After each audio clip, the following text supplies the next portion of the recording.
Yo, yo, yo, what's going on, faithfuls? It's your boy Mike from the Nothing But Niners crew. We are here to bring you guys a nice, short little round table here. I'm ready to talk about the 49ers, guys. But before we get down to the nitty gritty, I want to thank you guys for checking us out here on the YouTube channel. Hit that subscribe button, hit the little notification, give us some thumbs up, all that good YouTube jargon that you guys hear us spew all the time that you're tired of.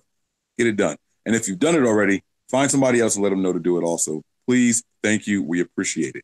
Guys, check out the website. It's www.nothingbutniners.com. There you're going to see some great articles written by some great people.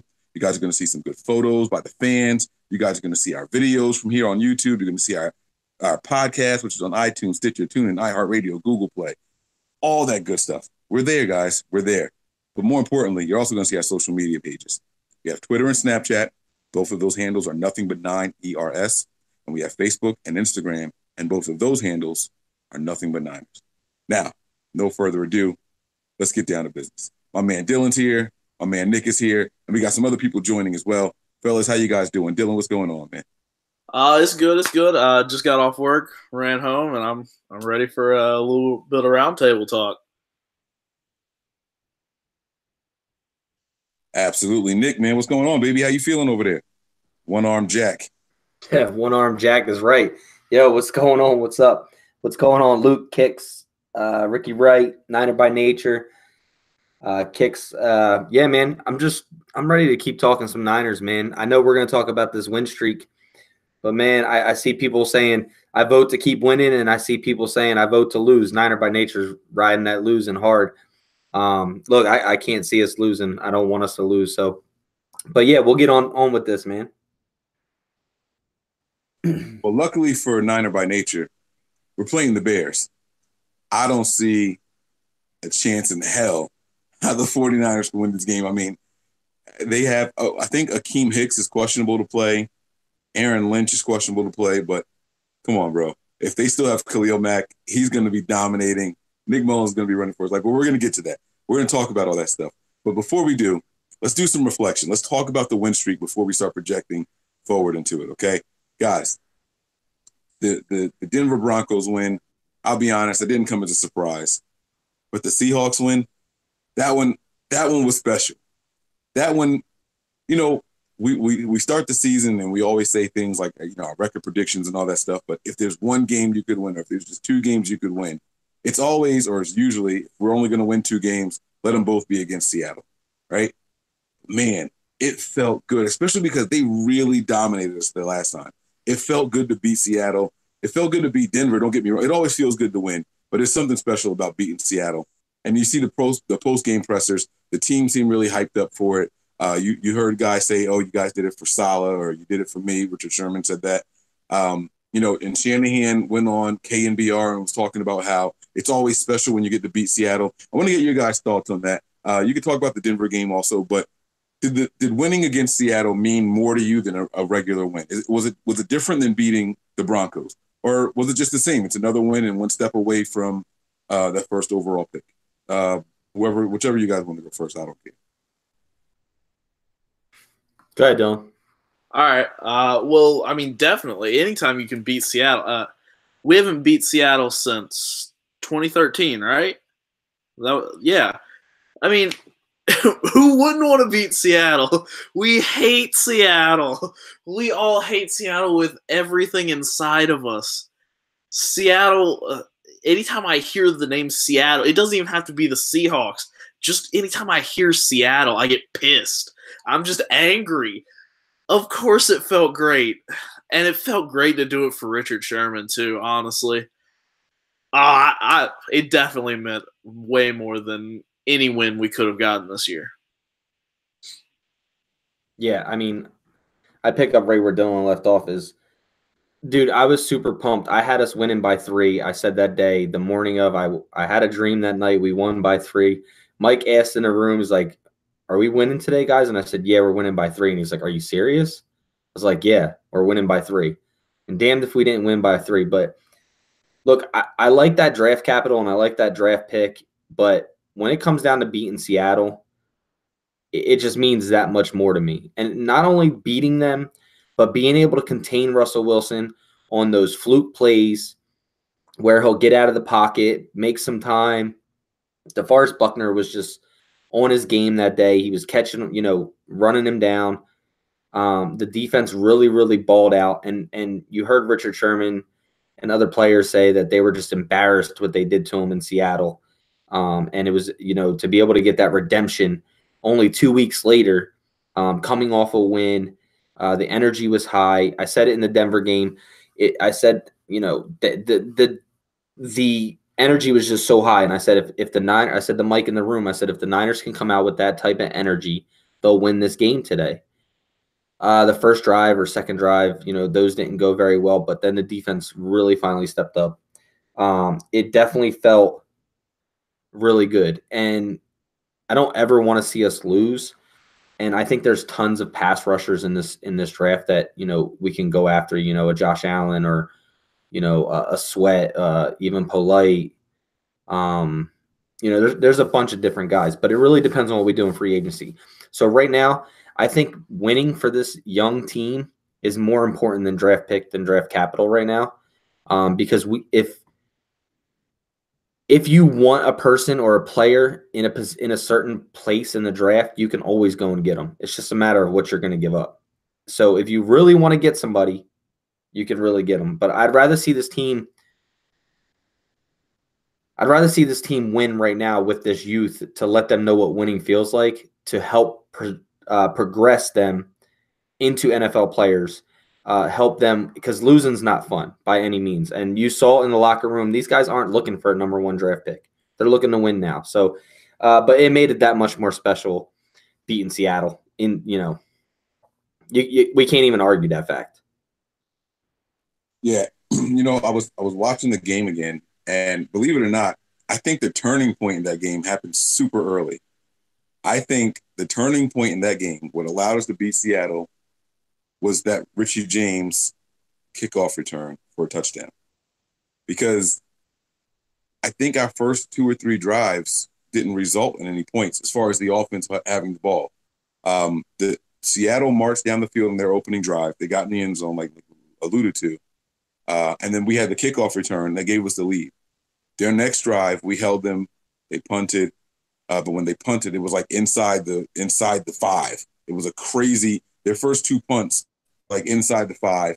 We couldn't seem to do anything offensively, but we had that lead because of that Richie James kickoff return. So in honor of that, I'm going to do something that I haven't done on this live show and let people see my hair. In honor of Richie James, yeah, it's happening, guys. Yep, it's happening. Get out of here. In honor of Richie James and his twist, I'm going to let you guys see my twist. Richie James, this is for you, man. Sensei Spunk. It's happening, guys. The beauty is out. This is what I've been hiding underneath the hats for all these months. It's out, man. The cat's out the bag. And so is our losing streak to the bum-ass Seahawks. Yeah, I said it. And I swear I hope that they lose every game for the rest of the season. I hope that teams go in there facing them and say, you know what, man? They play the Cardinals. How beautiful would it be for the Cardinals to beat them? And with Bruce Arians, even when the Cardinals were bad, they still found a way to beat them. Did the Cardinals sweep them last year? I swear it feels like the Cardinals have their number no matter how bad they are. The Cardinals get them every single year. They always play them really well. The Cardinals, no matter who they are, they always play Seattle really well. It's also the fact that Larry Fitzgerald just owns Seattle. And I can't say he owns the Niners too. I mean, any team in the NFC West, Larry Fitzgerald just owns. Look what they did to us. I mean, I still think we're a better team all around than the Cardinals are. And they always find ways to win or finish, even though they're as bad as they are. They're going to compete with teams that you think is going to be an easy pushover. And then teams that you really don't think that they're going to compete with, there's times that they get blown out. But Larry Fitzgerald's the X factor there with them against Seattle and with us. Because, I mean, he beat us, on a last drive 2 times. Yeah, twice, yep. And he just always shows up for NFC West games. Always. And one time was an overtime. Oh, my bad, Dillon. Go ahead.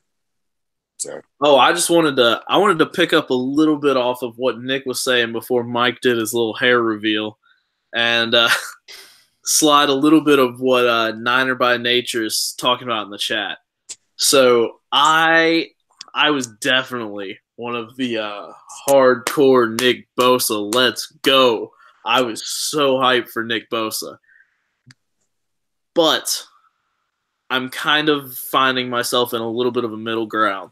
I see a lot of people talking, who cares about draft picks? Let's win out. I always would rather see my team win. And at a certain point, I agree and disagree with that. Don't get me wrong. During a game, I am always going to cheer for my 49ers to win.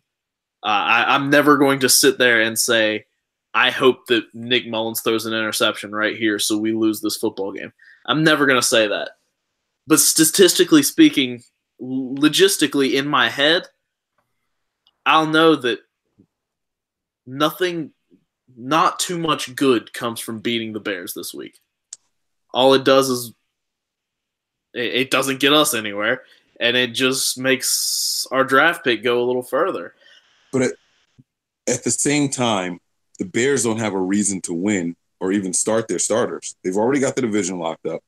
They can't move up right now. Their record, the Rams would have to lose out, and the Niners, the Rams would have to lose out, and the Bears would have to win out in order to just move up from the fourth seed or the third. No, they have the third seed right now to the second seed. There's no. And I don't even know if they own the tiebreaker. So it's not like it benefits them to even start their guys. They're most likely going to be locked in at the third seed. There's no benefit for them playing their guys either. I wouldn't be surprised if they played Trubisky for like the first half and then sat him. So it's as much as we're talking about the draft picks and you want to win versus the draft picks and all that. Strange things are happening at the end of the year. We've seen it. And we have no idea how it's going to play out. I wouldn't get your hopes up about picking in the top 5, honestly. I'm not even talking about whether we win that game or not. All I'm trying to say right here is that I think that a good middle ground in between the wanting to win out and wanting to lose out, the tanking. I think a good middle ground, because there's no good reason for us to go out there and beat the Bears, or really a good reason for us to go beat the Rams, even if they sit those starters, other than just building that team morale, which is always the same argument.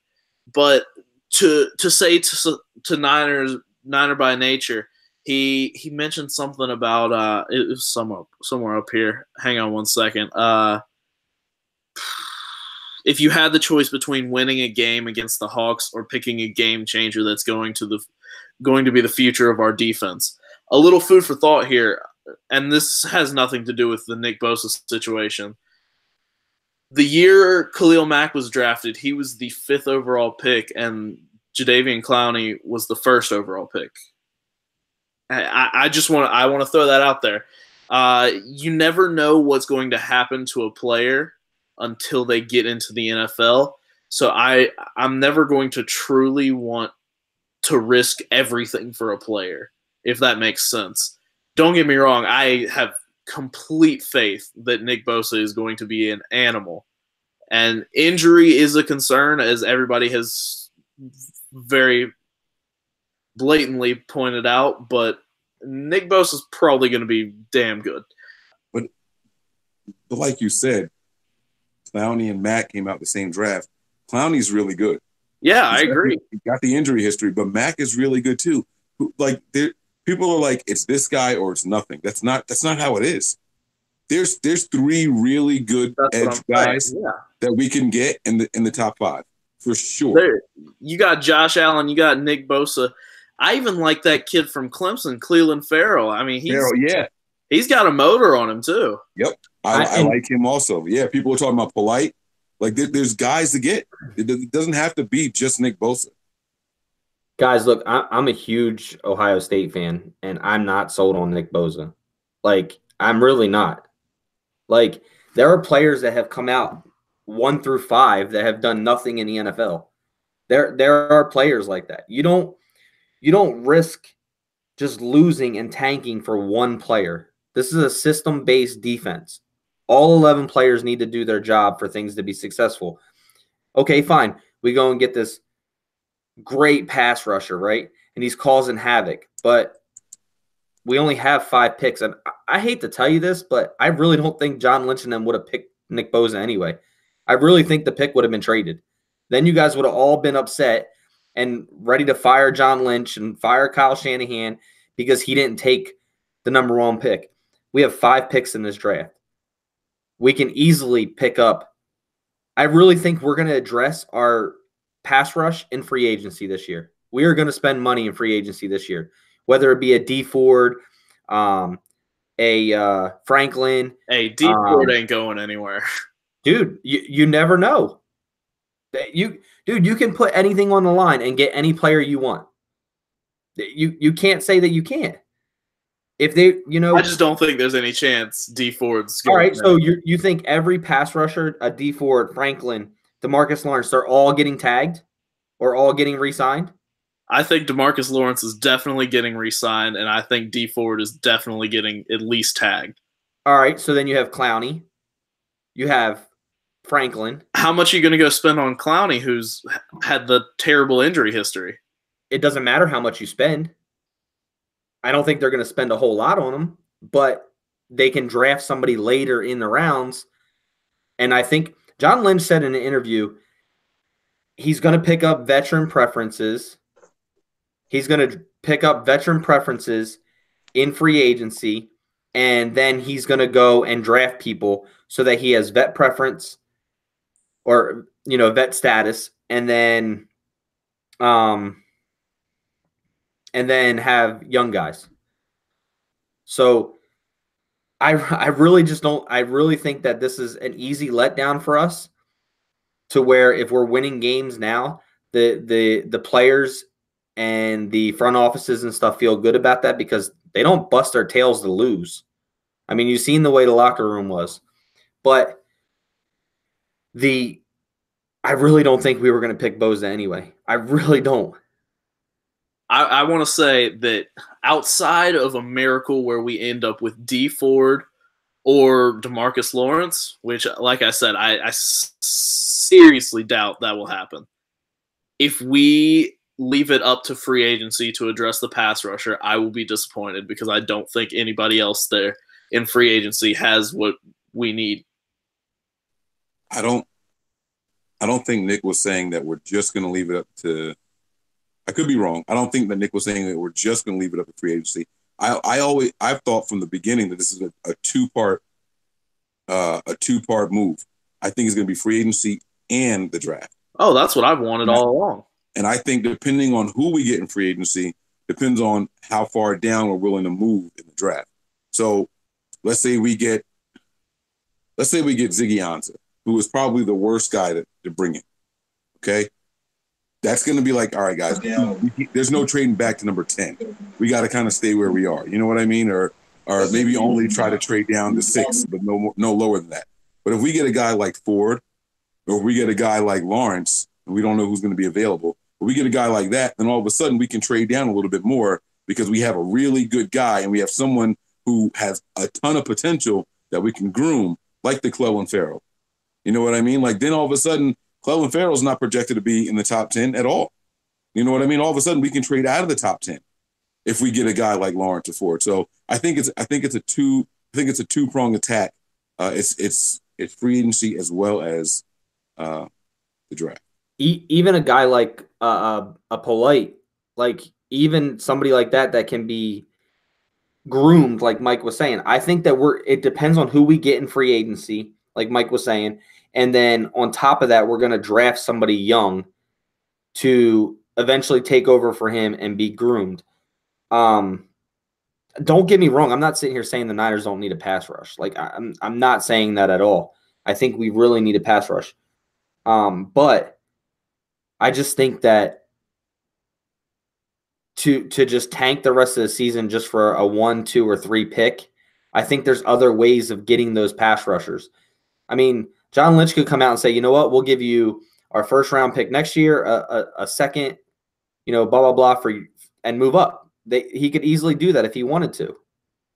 It's just we're not handcuffed. We're not handcuffed at all.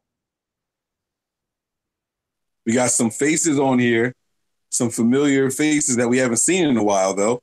I don't know if they're familiar anymore. Huh? Yeah, I don't know if they're familiar anymore. I mean, well, they're familiar to me, but you know what I mean. Some guys who haven't been around in a while. My man Ali and my man Kev. What's going on, fellas? How y'all doing? Take yourselves off mute. Say something. What's Ali, going man. on? What's going on? Are you home? Are you home, bro? Yeah, I'm home. Go watch the refrigerator, man. Let me see that. What's going on, baby? How you feeling? Hey, man. Not too bad. Just hanging out on a Friday, and just wanted to talk some 49ers. Missed doing this. So the topic that we were talking about was the win streak and how it felt beating Seattle, man. I know for you're probably closer to Seattle than the rest of us, or at least you're in that nest. They call it the nest, right? I think that's what. I don't fucking know what they call it. The bird gang calls it something when you're shithole. It's the shithole. But Ali is like he's closest to it up there. He's in Canada and everything, man. How did it feel, bro? Like, come on. Tell me that you walked around, you were wearing your Niners gear before the game. Tell me you're sporting your gear after the game. Like, what's up, man? Break it down for us. So at the beginning of the game, I was kind of the thing, like, as much as I want to beat Seattle, this game doesn't really make sense for us to win because of where we were in terms of draft position. But I was like, you know what? I was like, okay, you know what? I'm like, there's no way I'm going to root for us to lose against Seattle, though. I'm like, it's like me converting to Christianity. It's not going to happen. You know what I mean? Like,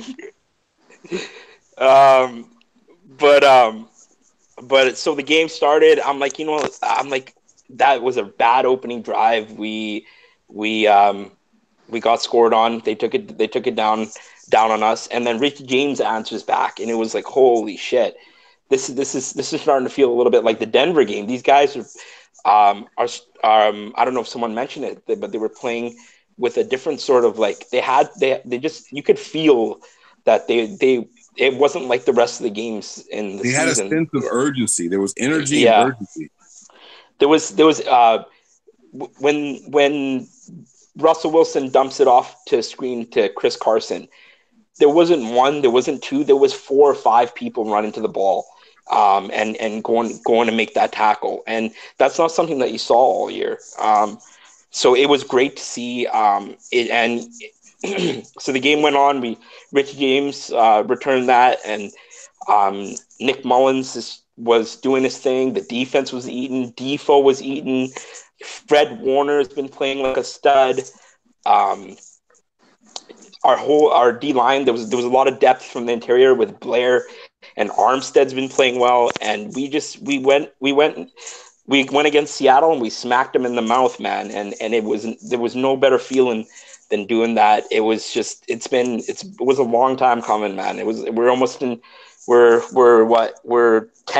11 days from 2019, and it's been a long time coming, man. 2013 to almost 2019. It felt good. I'm not gonna lie that it didn't feel. I didn't sleep a lot better that night than beating Seattle, especially with all the shit I hear over here from Seahawks Nation. Absolutely, man. And my man Kev is also in here, man. Kev, I know I saw you wanted to chime in when we were talking about the edge rushers and things like that, brother. But how you doing? How you feeling? How did the win feel against Seattle? And what are your thoughts on that edge rusher position? Because I know we need it, man. What's up? Hey, man, what's going on, fellas, man? Everybody tuning in. Yeah, it's been rough for you, boy, man, the last few weeks, man, but I'm still hung in there, man. It's almost like on Niners, man, it was hard to smile for a minute. You know what I'm saying? But we back. I don't want to say we back on top, but the past few games have been looking better and better. I mean, Defoe got double-digit sacks. I mean, come on. You know what I'm saying? I mean, let's applaud that. You know what I'm saying? I'm going to tell you this, man. like my man Ali just said, when Richard James ran that kickoff return for a touchdown, I'm like, yo, we finna win this game. I don't know what it was that told me. I'm like, we finna win this game, baby. And it just he was running like he had somewhere to be. You know what I'm talking about? He's running like he had somewhere to be, and he got did there. the other end zone. Yeah, I mean, exactly. I mean, but just that sense of urgency, like, hey, partner, I got somewhere to be. It's 11 of y'all. I'm gonna get there. And then, like I said, and it's a known fact now. What has it been since 2011? So we had a kick return for a touchdown in the regular season. When Ted Ginn did it twice, a kick return and a punt return versus Seattle, mind you, in week 1 of 2011. And so I'm like, yo, and we won that game too. You see what I'm saying? So I'm like, man, okay, let's go. I'm at the bar going planners, meaning nuts. I'm at the bar going nuts, man. So as far as tanking, to get to that, you will never hear me as a coach, as a fan, as a player saying, go out there and play your worst football. Man, damn all that. Go out there and compete. You know what got me the best of the Richie James things? Because I've been pleading and asking to see some kind of explosion from him.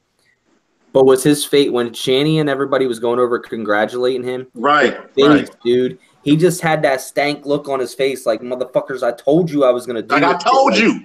Like, give me the rock. Yeah. Man, he been knocking all season, Nick. He been knocking all season. Dude, he looks so possessed. And, like, that's how I felt about our defense was playing that day. Was like, they were just playing so possessed that they had so much like a juju that you can't even explain. Like, it's been a juju, and it's so weird that you lose a Jaquiski Tart, you lose an Akello Witherspoon, and then all of a sudden the scheme it's just crazy because you lose some players that were supposed to be your starters in the beginning, and these other younger players step in. They play the game. Reuben Foster as well. Yeah, Reuben Foster even. But that all of a sudden this scheme starts to work, and I've been preaching all year that it's on talent and execution. And all of a sudden the last 2 weeks we've been playing with the same, Harris. Akello went down, so then, Tavarius Moore got his chance. But he balled too. Give him his props. He balled too. More. Oh, he did. He did. But if you watched the all 22, there was a couple times he got beat. There was a couple times, but towards the end when it counted. So, but yeah, that was what stuck with me the most. And you know what? I'm telling you, after that kick return by Richie James, I wasn't at the game, but I guarantee you the energy was like, yo, let's keep that same energy. We had Russell Wilson out there with a track spikes on. He running the 100, 200, 400, 4x1. What do you want to call it? He out there running track. Defoe doing his thing in the middle. It's like everybody came together at the right time, the same time. And it was amazing to see. And, me as a DC, as far as defense and to address what Mike was talking about, the edge rusher position, the best way to force turnovers is pressure on the quarterback. You can have two Deons on both sides. They get tired at some point in time. If the quarterback got all day, he out there playing 7-on-7. Get somebody to get to the quarterback. Pressure, pressure, pressure. I don't care where it's from. But all we're missing now is somebody next to Defoe. And if Kentavious Street can be what he seemed to be in the middle next to Defoe, I'm sorry, Sheldon Day and DJ Jones, y'all can rotate in. But that's his spot if he's doing his thing. And off the edge, if you got more attention in the middle, the edge is that much easier because your offensive lineman taught to block inside out.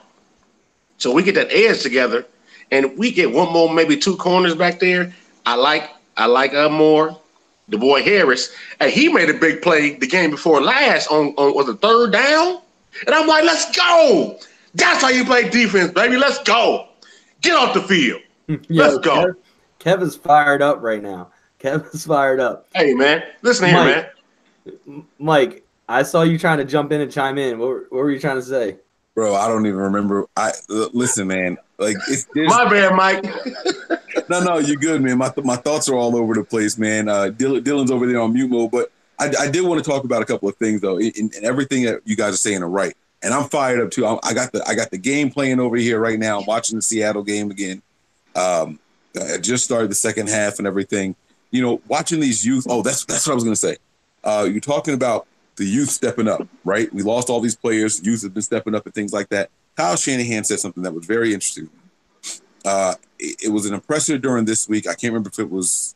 Anyway, he said at the presser that we started the season without a lot of competition in the secondary. I got a problem with that. I have a really, really big problem with that. Why was there no competition in the secondary? We was deep. I don't. They just gave the positions to Tartan Ward. They gave the positions to Sherman and Akello Witherspoon. No, that's not necessarily true. The rookies could have just not been showing out like they. It's a new. I have a feeling that's what it was. Yeah, the rookies just weren't at. Marcel Harris was hurt. Yeah, Marcel Harris didn't come back. So he couldn't have done anything. And I mean,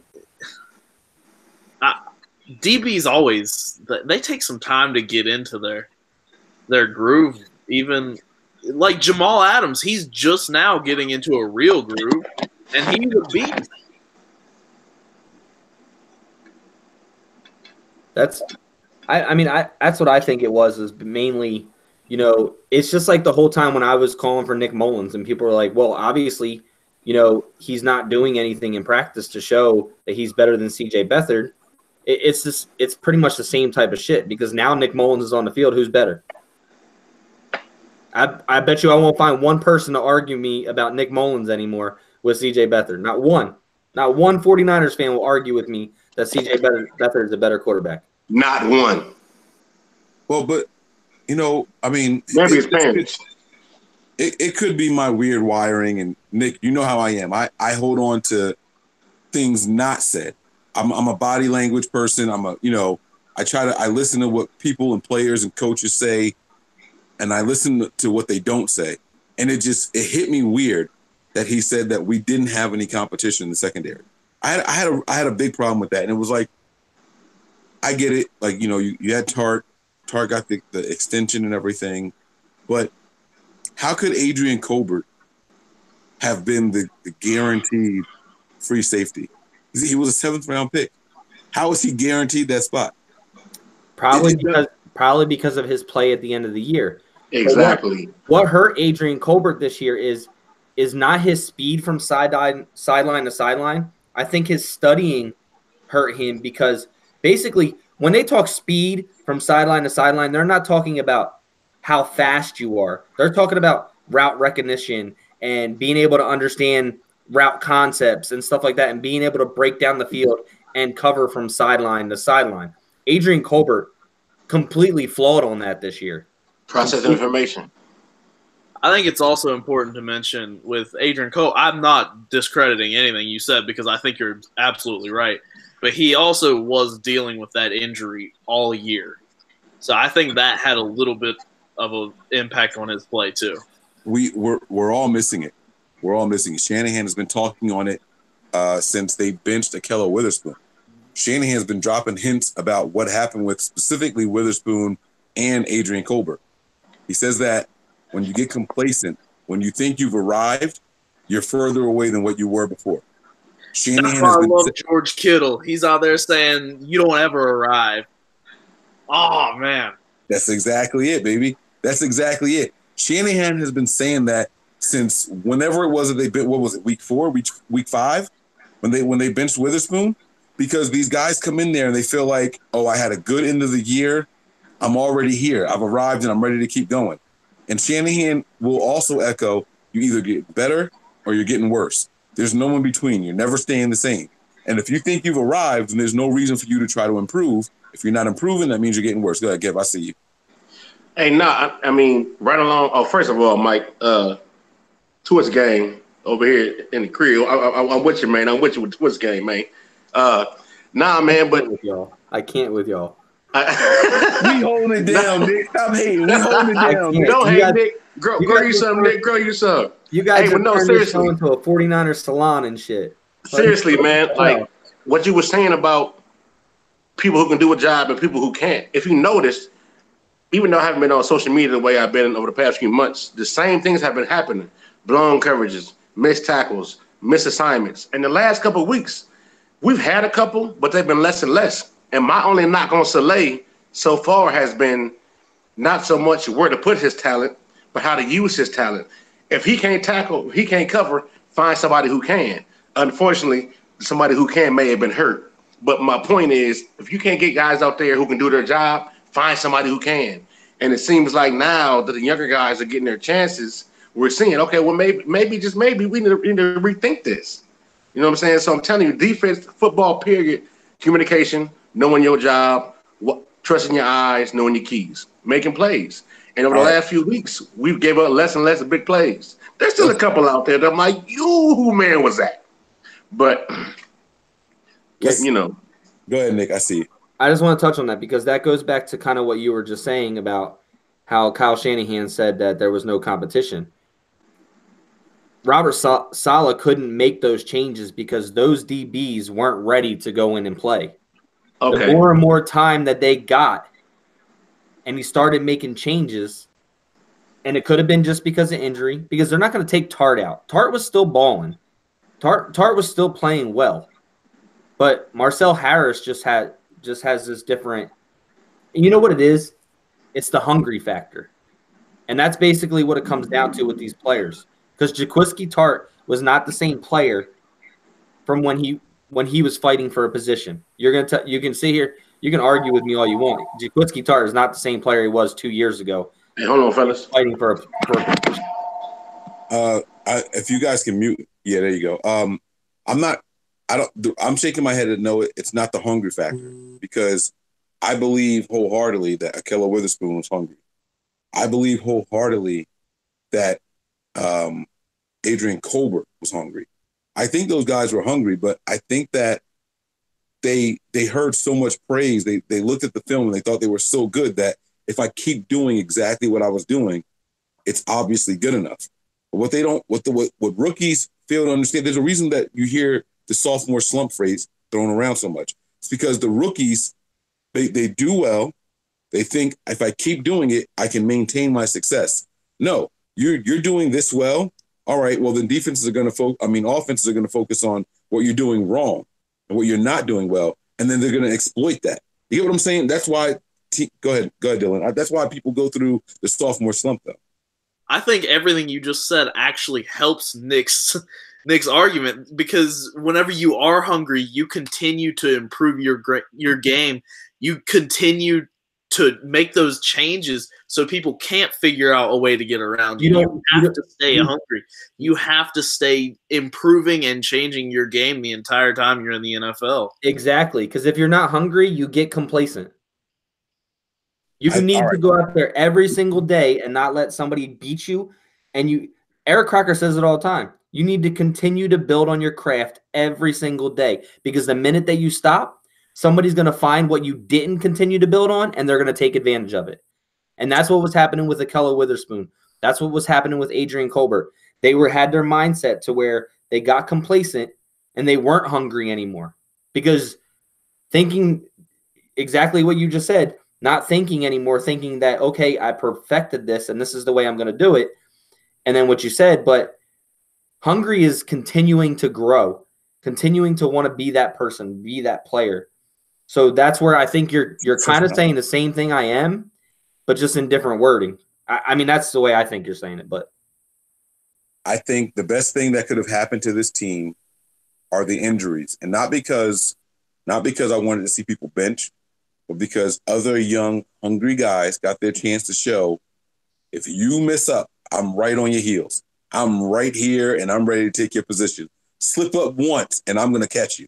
You know what I mean? Like we see that a lot. So the exercise that I want to do is this. It's going to be a hard one, right?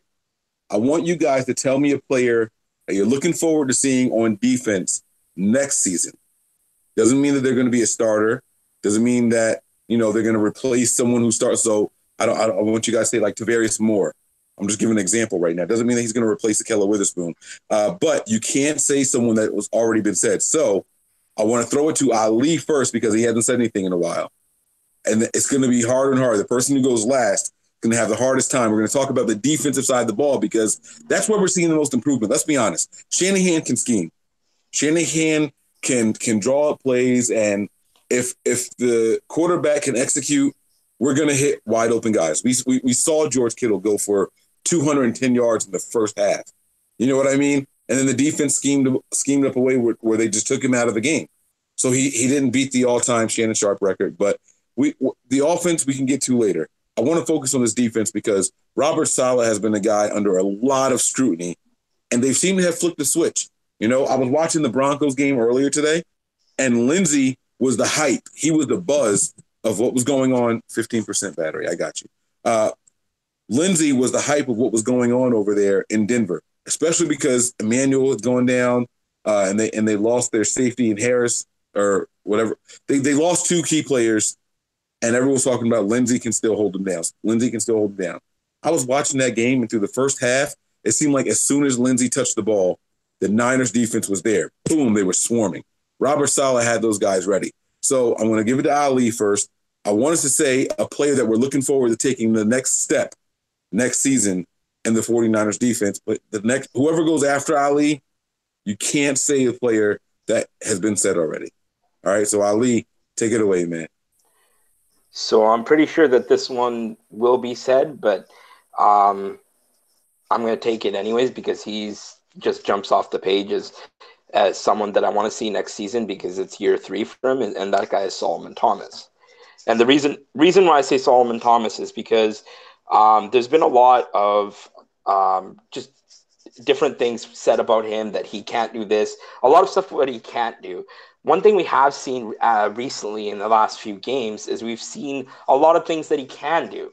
He's got from the inside at his more natural position. He's gotten a lot of pressures. He hasn't really finished plays, but he's become a little bit of a force inside, and he's worked well with the interior guys like Defoe and stuff like that. So, I need to see Solomon. I want to see what he does this offseason. Obviously, my heart pours out for him. He's had a rough offseason with everything that has went on with his personal situation. But I want to see how he can use this use what happened moving forward and use it towards channeling that into football and say, you know what, I'm the third overall pick. I need to show that I have something to give here, and that I hope that the 49ers work and focus with him on the interior all offseason and say, listen, we know you've been struggling, but this is where we're gonna put you. And this is where we're going to focus with you because that's in college. That's where you succeeded most. And I want to see what he can give in that interior position. So he's someone that I am most looking forward to seeing this next season and for the rest of these last 2 games this year as well. That's an excellent pick because I'll be honest with you. That was the last person on my mind in this defense. No, I'm lying. Cassius Marsh is probably the last person on my mind in this defense. But Solomon Thomas has been someone that I have been making myself not like because I've been disappointed with his production. However, I do think he's going to have a good third year. And I do know, and I saw how disruptive he was this last game. The numbers in the box score and the stats won't say it, but I saw it. So that's a very interesting one. Anybody want to go next? Because what we're doing now, I see Kev is back in here. Players that we're looking forward to seeing next year on the defensive side of the ball in this system, assuming Robert Saleh stays, obviously. Players that we're looking forward to seeing take the next step into next season. Not just going in the next season, not just these final 2 games, but next season also. And you can't say a player that has already been named. So Ali went first. He got Solomon Thomas. Does anybody want to go next? Any volunteers? Kev? Okay. Am I live? Can y'all hear me? All right. Richard Sherman, man. I don't know why he didn't come to mind first. Only because we got healing Richard Sherman. He was always here. He was always here and here, the head and the heart. But we're going to see the best of him once he has a whole full year under his belt. I mean, say what you want, but he didn't get tried a lot this season. If I was teams, I would have tried him every damn snap. Run a 9. Run by him. He ain't no track star. Run by him. But I'm going to tell you right now, next season, as long as he stays healthy throughout, he'll get healthier. And his impact will be bigger and bigger on the defense. Him being healthy will be bigger and bigger. And the secondary, the back end is going to help the front end. And now moving to the front end, if Kentavious Street, like I talked about, can come in and do work next to Defoe, hey, man, who knows what his defense could be. Fred Warner going to keep doing his thing. I'm curious to see who we're going to get for Sam to play that Sam spot. And actually, I don't know who the will going to be. You know, but I mean, Elijah Lee, he's okay. He's serviceable, you know, but we want to be stout throughout the middle as well. And like I said, so Richard Sherman, man, Kentavious Street next to Defoe. I'm really curious to see if Marcel Harris is going to threaten to take over the spot at safety, you know, his safety spot. Colbert, can he return and get back to where we believe in him? Not to say that we don't believe in him, but like y'all said a minute ago, there were times where he was late. Hell, Jimmy Ward was late. You know what I'm saying? So you can't name everybody on the defense. We all got to go. You can only name one person. My bad, man. It's been a while. My bad, man. Okay, I'm gonna shut up now. Somebody can go. All right, so my man Kev's pick was Richard Sherman, and for obvious reasons, you know what I'm interested to see about Richard Sherman too is that we lost your camera. No, I know. I turned it off so I can plug up on the charger so the angle's all fucked up. But what I'm interested in seeing with Richard Sherman the most is if another year after this recovery.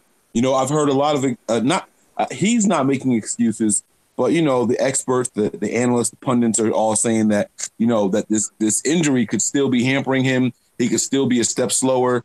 I'll be really interested. Like Kev was saying, teams weren't really trying him for the first, 9-10 weeks of the season.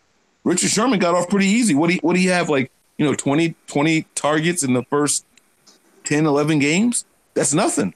So I am interested to see how Richard Sherman bounces back after another season. So we got Solomon Thomas from Ali. We got Richard Sherman from Kev.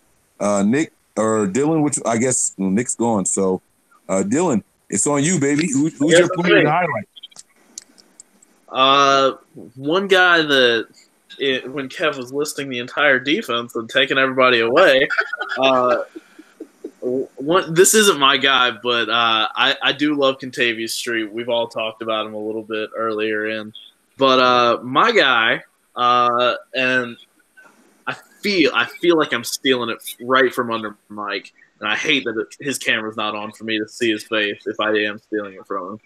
But I'm thinking Julian Taylor. Ooh.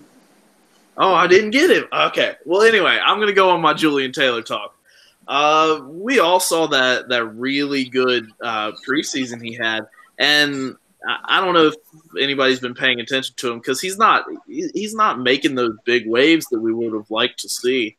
But when you watch him, you can tell he does have that high motor. I mean, he looks like he's out there to try to get to the quarterback every play. And I'd be really interested to see what kind of stuff he can learn from Eric Armstead, because I'm a big fan of Eric Armstead this year, and I've been enjoying what he's been doing. And we don't know if Eric Armstead's future is going to be with the 49ers. But if he can teach Julian Taylor some stuff to be that big end, maybe not a pass rusher, but just somebody that can set that edge, stop the run whenever he needs to, but just be an all-around good defensive end, I wouldn't mind seeing some more of that. You know what's one thing I've been seeing? I've been watching Taylor these last 2 weeks, and he's not really making, like you said, the plays that jump off the screen, but he's not getting pushed around. He's not getting bullied. Exactly. He's kind of just holding his ground. Him get dominated on a single play. Right. So I want to see him take that step forward and be the dominator. I want to see him take the step forward and be the aggressor. But we haven't seen Secondary that yet. move. Yeah, we haven't seen it yet, other than preseason. So that's a very, very interesting pick. You know, that's my guy from out here in Pennsylvania and the Temple connection and everything. But he is not my guy. So I've survived through. I've survived through Kevin's pick. I've survived through Dillon's pick. I've survived through Ali's pick. It's time to see if Nick is going to get my guy, man. This is interesting. Solomon Thomas off the board. Kevin said that Richard Sherman is his guy. Dillon has said Julian Taylor is his guy. Nick, you're on the clock, man. Who's your guy that you're watching for the most next year, man? This is going to be a lot of fun. Who is it? Come on, man. You know exactly who it is. Ronald Blair, bro. I gotta see more Ronald Blair. I mean, this kid has been. Look, if you remember back when we drafted this guy, I mean, I said that he had attributes that reminded me of your favorite player in Bryant Young. Some of his moves, not that he was a Bryant Young, but this guy plays his position perfectly. He stays, he contains, he goes upfield, he pushes everything back inside, and he has speed for as big as he is. And he can still do a nice bull rush. He's an all-around player that I just want to see on the field more. I mean, I don't know why he's not playing as much as he is or has like before. And it could go back to, just wasn't showing stuff on the practice field. But I'm really excited to see more Ronald Blair. Really excited. I mean, I think this guy has everything that it could be to be a really good player given the snaps, a really good, maybe even possibly of a Pro Bowl type player if he gets that play to be able to play. You know, Ronald Blair is my guy. I mean, I don't need to say anything else. If you guys have been watching this for any time, Ronald Blair has been my guy. I love Ronald Blair and everything he brings to the table. I think he's one of the most versatile guys on the defensive line. He can line up anywhere and do what you ask him to do. And he's got that motor. He's got that go-getter attitude. I did see him tap his helmet in this Seahawks game, and I was kind of worried about that. I didn't see it in the Denver game, which, that high altitude, I expected it. I saw him tapping his helmet. When players do this, all right, hey, coach, I'm tired. I want to get out. That was something that I saw happen in the Seattle game, but that lets me know that he was playing hard. I liked it. I appreciate it, but he is not my player. So, Nick, excellent choice right there. My player that I'm looking to see to take the next step forward is going to be my defensive player or my defensive MVP for this season, Fred Warner. I knew it. Fred Warner has been playing his ass off all season long, man. I'm getting shushed by the wife. I'm sorry. Fred Warner has been playing his ass off all season long, guys. I mean, this guy was put under a lot of pressure from the rip. We had a declining or troubled Reuben Foster who just could not get that green dot on his helmet. John Lynch, Kyle Shanahan, they can say whatever they wanted to say. They wanted Reuben Foster as the Mike linebacker. They drafted him for that position. They wanted him in there. They wanted him next to Bo. You know what I mean? But it didn't work out that way. Bowman wanted out. Then they wanted him next to Malcolm Smith. And Malcolm Smith is better at the will than he was at the Mike. They wanted that position to be for Reuben Foster. But then it didn't work out that way. We ended up with Brock Coyle. You know what I mean? There was so much turnover at that position. Go ahead, Nick. What's up? I just wanted to touch on that's a great pick. And you know what the funny thing about it is Robert Saleh said the other day that Fred Warner still doesn't know the entire playbook, and they didn't put all of that on him as a rookie, and that there's still a lot that he doesn't know about this defense. And because I think the question was about the leadership, and they asked him, were you surprised at, do you think that Fred Warner has that leadership? And he says, I think he has the leadership as in making guys do what they need to do on the field, but he doesn't have that mentality yet to where he's going to put the blame on somebody. He's going to say, no, you fucked up, or no, you messed up.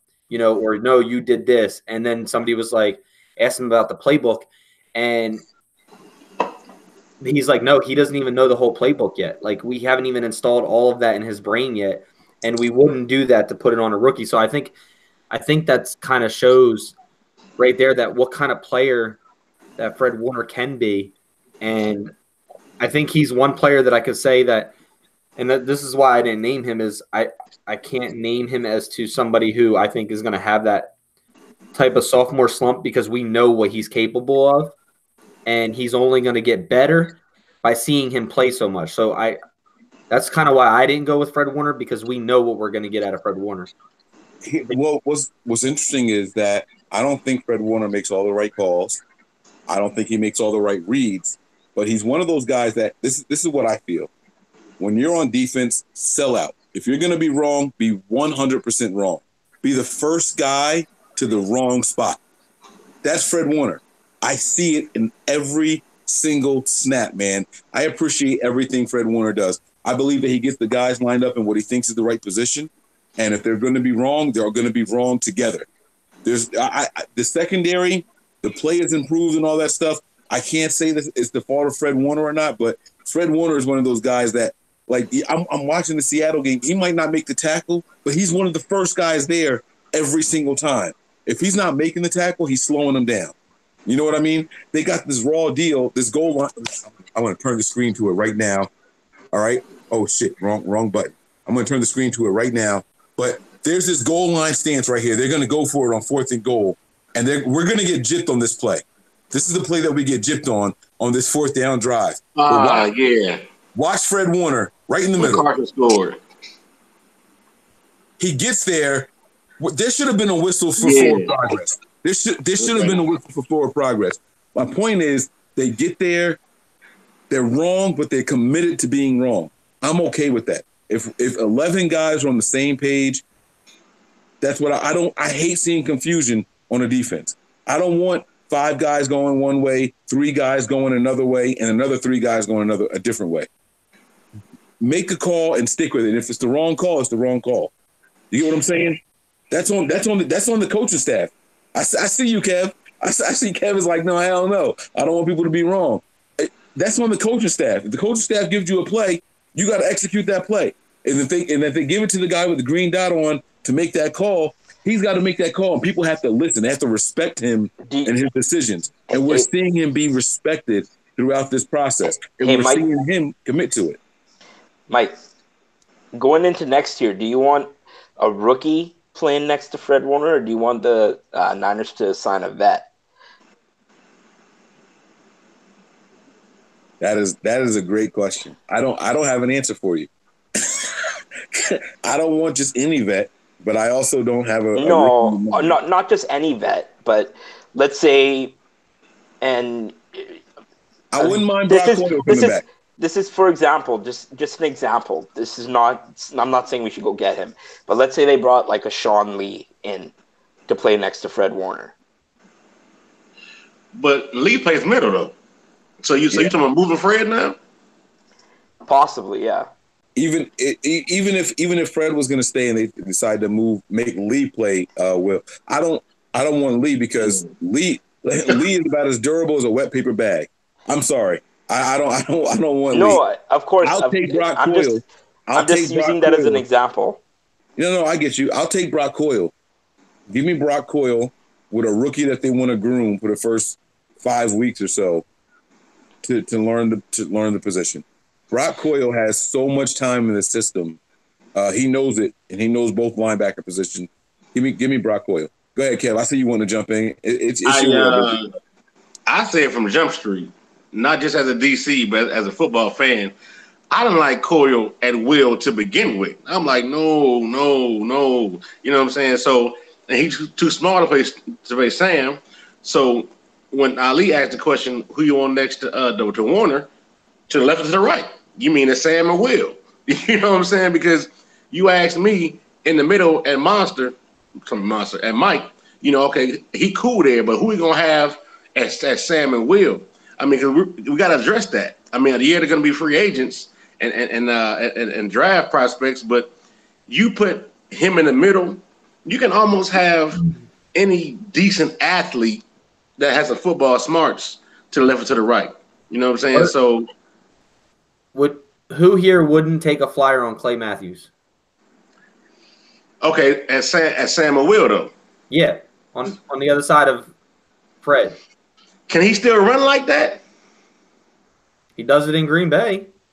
No. I don't want. No to Clay. No, not interested. I'm sorry. Why? Give your explanation as to why. What does Clay Matthews do well right now? What do you mean? That's my point. Nothing. He doesn't do anything well right now. He's living off of his name. Clay Matthews is done. His better days are behind him and far behind him. He's out there, and a broken clock is right twice a day. That's Clay Matthews. He's not doing anything well right now at all. There's no need for him. Here's to go with what Ali was saying when I think it was Ali. Would you rather have a rookie or a vet beside Fred Warner? There's a big problem. I don't know if you guys looked. I did whenever the whole Reuben Foster thing went down. There's not anything in the free agency market for linebacker coming up this year. There's nothing. Like there's a bunch of serviceable guys. There's a bunch of KJ Wright gonna be out there, I think. KJ Wright, yeah. Anthony Barr. Yeah. Anthony Barr might be worth a look. Barr, KJ Wright. Anthony Barr, all right. But Anthony Barr would be KJ nice. Wright? Anthony Barr would be nice next to Fred Warner, man. Sorry to cut you off there. No, it's all good. Basically, what I'm trying to get to is, besides maybe those two guys that you guys were talking there, and I'm not even really sold on both of those guys. I think they're good players, but I'm tired of okay, so Dillon, so answer me this. So would you rather go the next season with Nzocha and Elijah Lee and not try to make no changes? No. Whoa. We're not saying not try to make changes. No. We're definitely going to try to improve. I like Elijah Lee. Yeah, no, he's gotten better and better. He's like a beast since he had to step in. He's messed up plays, but he does that same thing that Mike was talking about. If he's wrong, he's the first one to be wrong, and he'll hit you. He will hit you.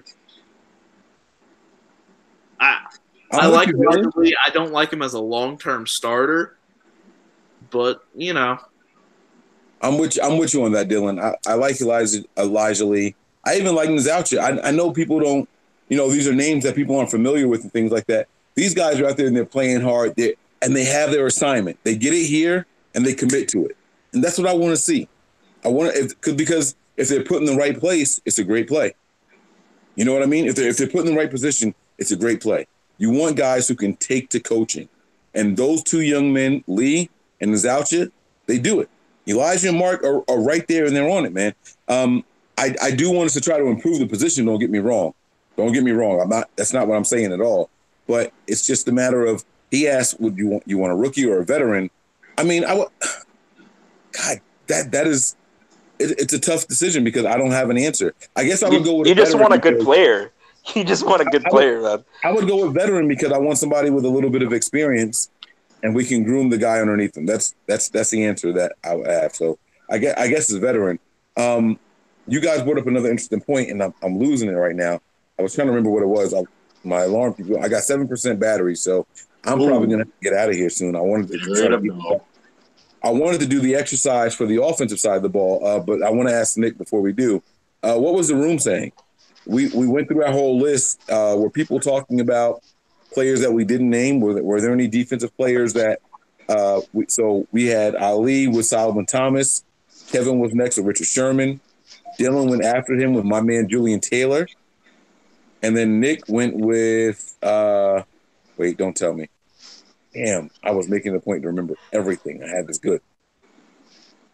Nick's answer was, my man Ronald Blair. Ronald Blair was the man. And I hit you guys with Fred Warner. No one else. Nobody said Akello Witherspoon. No one said Tart coming off of the injury. Nope. Julian Taylor, Fred Warner, Tavarius Moore, DJ Moore. Reed. Moore is a good one. DJ Reed is a good one. Yo, why am I going to say Jaquaski Tart when he's going to be sitting on the bench? You think he's going to be on the sideline? Bro, I'm playing. Marcel Harris. He might. You mentioned DJ Reed, so do you see DJ Reed supplanting Williams? That one I think could happen. I honestly think that one could happen. Come on, guys. Don't leave us out here now. I see it too. I like Kawan Williams, so I'm against you on that. I like Kawan too. That doesn't mean that I don't think DJ Reed can be better than him in the slot. I don't think he's a starter. I don't think DJ Reed's a starter at nickel next year. How many? Never mind. How many what? How many plays have you been like, come on, DJ, you got to be better than that? How many plays were you really like that with Kawan Williams? There's been some. There's been a few. Hey, you know what? Damn that. It was one last game. DJ Reed got beat on a double move down the left sideline. He didn't play the last game. Who didn't? There's been a few that I've been like, I'm talking about DJ Reed. He got beat last game. But DJ Reed gets beat a couple times, yes. But I like it. He got that dog mentality, though. He got that dog in him.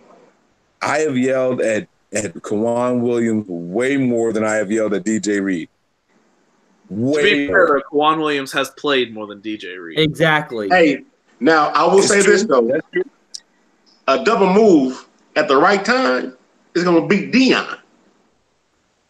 You see what I'm saying? So a double move is a double move, bro. That's what it is. Yeah, but I'm just saying, like, I don't want people to think that, like, Kawan Williams is not a, oh, shit, Kawan Williams is out there, he's going to get beat. Like, you don't think of that. Like, Kawan Williams does his job. Is there times he gets beat? Yeah, every fucking DB gets beat. But Kawan Williams plays his possession to where it's not he's a liability. He's not hurting the team being out there. I agree with that. But like, I also agree with Mike that I'm not saying – I'm just saying it's not out of the realm of possibility. Yeah, that's where I was going. I think it's less likely that Tart loses his job. Honestly, I think it's less likely that Colbert loses his job. And I think that if there's somebody in the secondary whose job is up for grabs, not even up for grabs, someone who could lose their job for real, because Hafley's taking some heat, and Hafley is the reason that Kawan Williams is here. I'm telling you that I think that if there's somebody out there, it's probably and most likely Kawan Williams. That's all I'm saying. Nope. I think Tart has more of a chance of being replaced than Kawan Williams. Nah, Tart's extension. I got a question. Tart's extension says he's good for another year. So does Kawan's. Kawan got an extension too. Kawan Williams' extension is a joke. It's a joke. It doesn't matter. It was still an extension. Look at the money. Money talks, bro. That's all I'm gonna say. Money talks. On something you said, Mike. You said you don't think Adrian Colbert loses his job. Are we sure that Adrian Colbert even has that starting job? Does he? Like that's not even me trying to mess with him. That's a legitimate question. No, so the reason I say that is that last year it was less about his 40 time to me and more about his instincts. I thought that Adrian Colbert was way more instinctive at the end of last season. Remember, just like I said, what I liked about Fred Warner, Adrian Colbert would make a read, and whether it was right or wrong, he was the first guy there.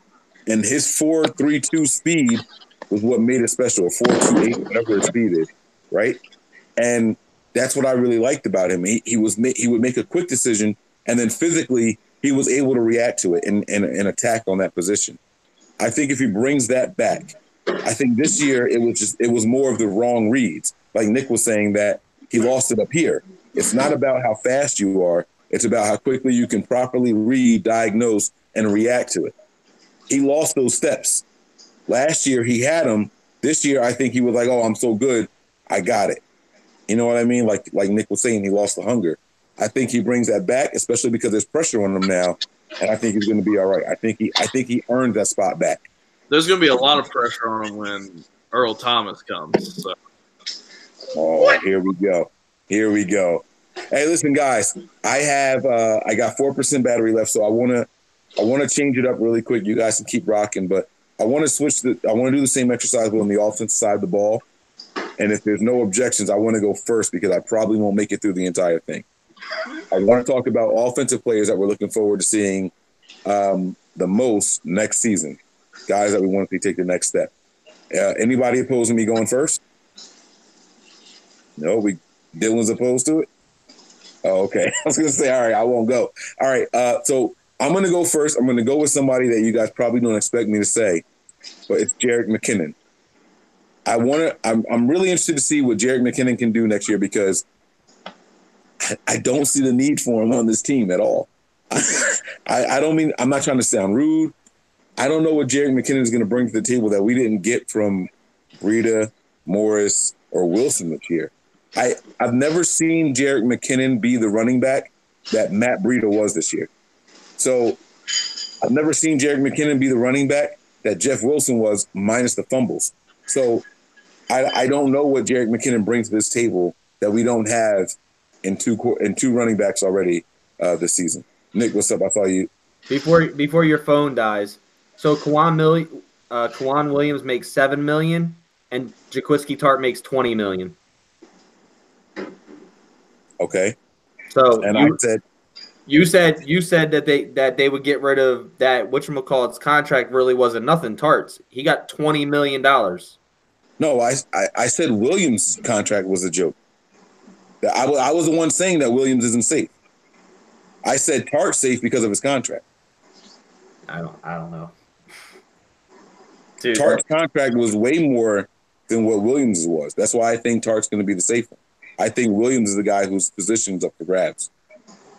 That's what I said from the beginning. Plus, I think Hafley's on the hot seat, and Hafley is a guy who is responsible for Williams being here. That's what I've said from the beginning. But yeah, so I'm going to go next because I got to hop off real quick too. I'm just not sure. I'm not sure McKinnon is who Shanahan. Even if he is who Shanahan wanted him to be, I'm not sure Shanahan knew what he had in Matt Breida. If Breida can stay healthy, you got. This is crazy, right?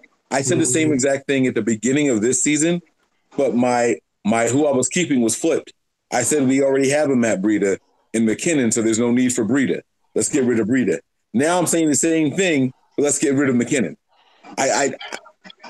My opinion hasn't changed, but now it's just, all right, well, we know that Breida can do it if he can stay healthy, and I do think that he's a health risk, but there's no need to keep both of those guys. So that's who I'm looking forward to seeing in the preseason, and if he can make his name known in the throughout the regular season, it's going to be on Jerick McKinnon.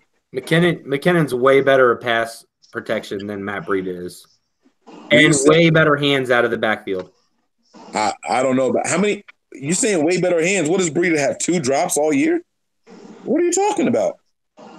I'm just saying, if you look at McKinnon's stats, he's gone for over 100 yards receiving in a ton of games. No, he has not. Yes, he has. He's not gone for over 100 yards receiving in a ton of games. He might have 2. He might have 2. How many does Breida have?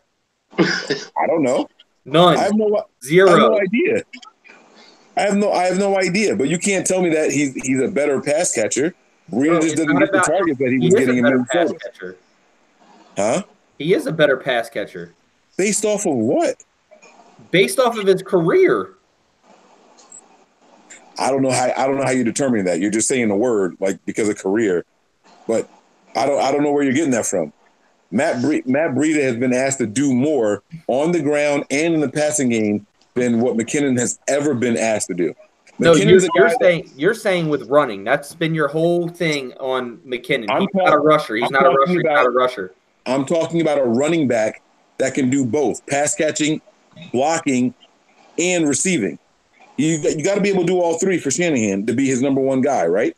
So what I'm saying is we've only seen McKinnon as a pass catcher. I want to see him step it up because I've seen now that Breida can catch a pass. I've seen now that Breida can run the hell out of a ball, and I've seen Breida improve in pass catching. There's two of those things missing from McKinnon's game. He's got to step it up, and that's why he's the guy that I want to see more going into next year.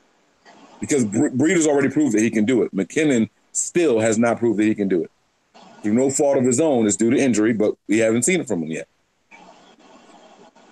Ali, I know you said you wanted to jump next, so if anyone else got anything about McKinnon? No? McKinnon's not going to be on the. McKinnon's not going to be on this team next year. Talk your shit, Ali. I'm saying it right now. Talk your shit. I said it when he got injured. I'm like, McKinnon's not going to be on this team next year. Bro, Kyle Shanahan just said in a presser this year that he's I don't care. I don't care what he says right now. Dude, he'll be on this team next year. He's going to get a shot. He's going to be on this team next year. I see that too.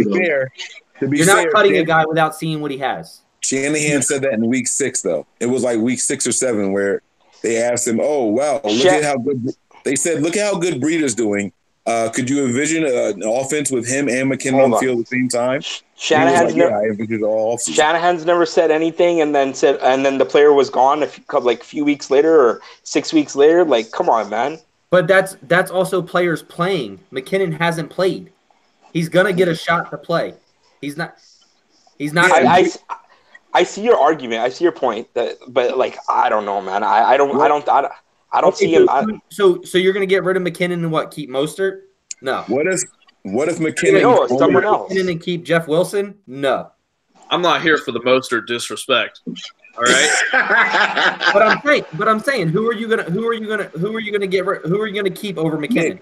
Nick, but you're proving our point that we realize that we have way better options than what we thought we had going into the season.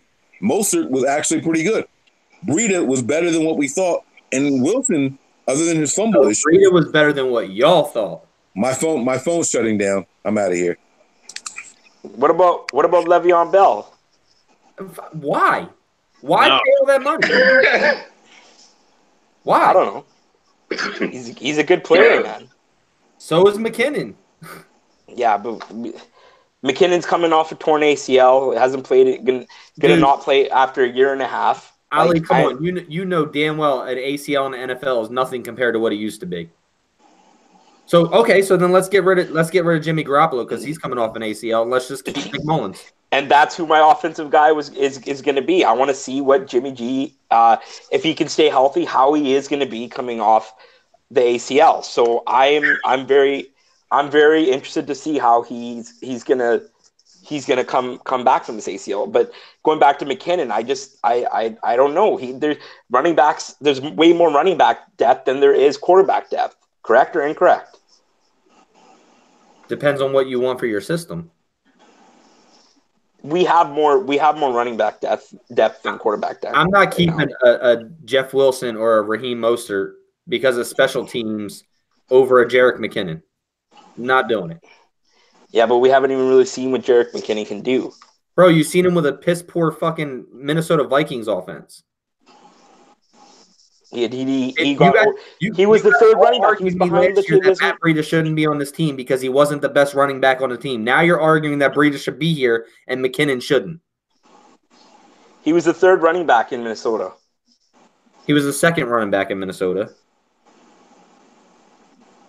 And it depended on their scheme. But I don't understand how you guys were all arguing that Breida wasn't a good running back last year. You fought me on it for the entire offseason. And now we're saying get rid of McKinnon and keep Breida. Why not have both?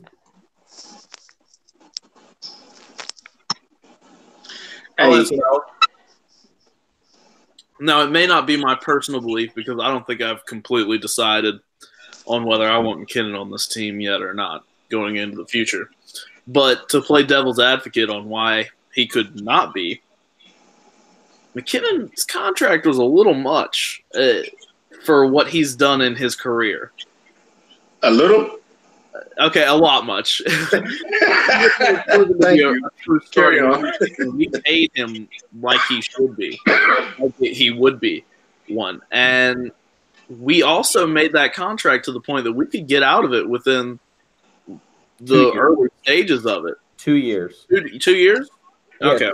So he's going to get 1 year in Shanahan's system. which wouldn't surprise me. And you don't go and pay a guy that much money where other people want if you don't want him on your team. He's not getting cut. I also think that what Mike said earlier does have a little bit in that. I don't think anybody really knew what we had in Breida. Yeah, you knew Breida was good, and I won't take that away from you. But I don't think any of us saw Matt Breida about to lead the league in rushing at the beginning of the year. Bro, I said that he was averaging 6.7 yards a carry last year and that he was taking snaps away from Hyde, that he was a better running back than Hyde. And you all fault me on it. I just said that you said he was a good running back. I'm just saying I don't think I would fight it forever if anybody truly thought that Matt Breida was going to be as good as he is. Because I don't think anybody could believe that. Nobody believed that the Niners were going to beat the Seahawks by 3 either. You know I like fucking with you. Look, Breida, Mike's hard thing on Breida last year was he can't run between tackles. Everybody was saying we need a bruiser who's going to be able to run through tackles. And I said, why can't Breida do that? Because that's why Hyde was losing snaps last year, because of the fact that Breida was doing better than Carlos Hyde was between tackles. And Breida proved this year that he can run between tackles. Mike's also argument was McKinnon can't run between tackles. We never seen him run between tackles. You know, Why do we need to – everybody kept saying, why do we need to keep McKinnon and Breida? They're both the same type of backs. They both catch the ball out of the backfield. They both do this. They both do that. That's Kyle Shanahan's system, though. He makes the plays look identically the same and runs different route concepts out of everything. That's why he does that stuff. So I don't know. I think we all don't know what McKinnon's going to bring, but McKinnon's going to get 1 year in this system. He's going to get at least 1 year. Fair enough. I mean, you're not going to say he's not going to make the 53 next year. That's just ludicrous. I mean, I don't think it's ludicrous, but I think he will make the 53. Well, then you think it's ludicrous that he gets that, whatever. Sure. If nobody else wants to go, I'll go next because Ali said something, and Ali, you scared me because I thought you were going to take my guy. My offensive player to see next year, and I thought it would have been obvious, is Nick Mullens. Because let's be honest, bro. As great as Jimmy G was the last 6 games of last season, the first 3 of this season, or 2.5, whatever it was he played, he wasn't quite Jimmy G-ish we saw, the end of last season. And I'm not saying I lost faith in him, but I'm like, you hold on to the ball too long, Jimmy. What's taking so long, Jimmy? You overthrew him, Jimmy. You missed the read, Jimmy. And I'm like, well, Jimmy, what's going on? And so, and then basically him and Nick Mullens are almost in the same boat now because now they both had the same body of work, here with us, to a degree. So, and I'm like, hey, Nick Mullens is playing some good football. The first 1 or 2 games, I said, okay, you know what? It's his first couple games. Maybe, it ain't consistent. But if you watch what he's done, aside from turnovers, strip sacks, he ain't throw many interceptions. He don't make many bad decisions.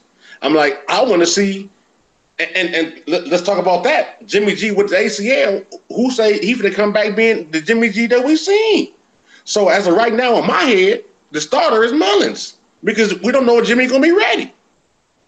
And you ask me, I want to see him go head to head. Let the best man win. You're ludicrous too. You and Ali are both smoking the same shit or snorting the same shit. Because, look, you know how big I'm a fan. Listen, here's some numbers. Listen to these numbers, all right? Yards per attempt, 8.8. Jimmy Garoppolo, right? Mm-hmm. Nick Mullens, 8.6. CJ Beathard, 7.4. DVOAs, 39.1%. Garoppolo, 8.4%. Mullens, ranked number 13. Beathard, negative 26.7, ranked 32nd. Yards per attempt under pressure. Now this is where Nick Mullens needs to get better. Nick Mullens was a 6.2. CJ Beathard was a 6.5. Jimmy Garoppolo was a 8.3. Led the league in it under pressure. Play action yards per attempt. 9.3 for Jimmy Garoppolo, ranked number 7. 11.5 Nick Mullens, ranked number 1. 8.7 for Beathard, ranked 17. Touchdown to interception ratio, 7.5 for Garoppolo, 10.6, 10-6 Mullens, and 8-7 in Beathard. That's the 2017-2018 49ers quarterback comparison that Dave Lombardi put out. Jimmy ranked number 1 in everything but yards per attempt for play action. Right? Nick Mullens ranks 13th, 2nd, 28th, and 1st. And we know where Dookie Beathard stands. 32nd, 18th, 25th, and 17th. Go ahead. Nick. Mullen. Hey, man, them stats was dope. And I don't agree that they're not spot on. Look. Hey, no. Just let me tell you something. This is my issue.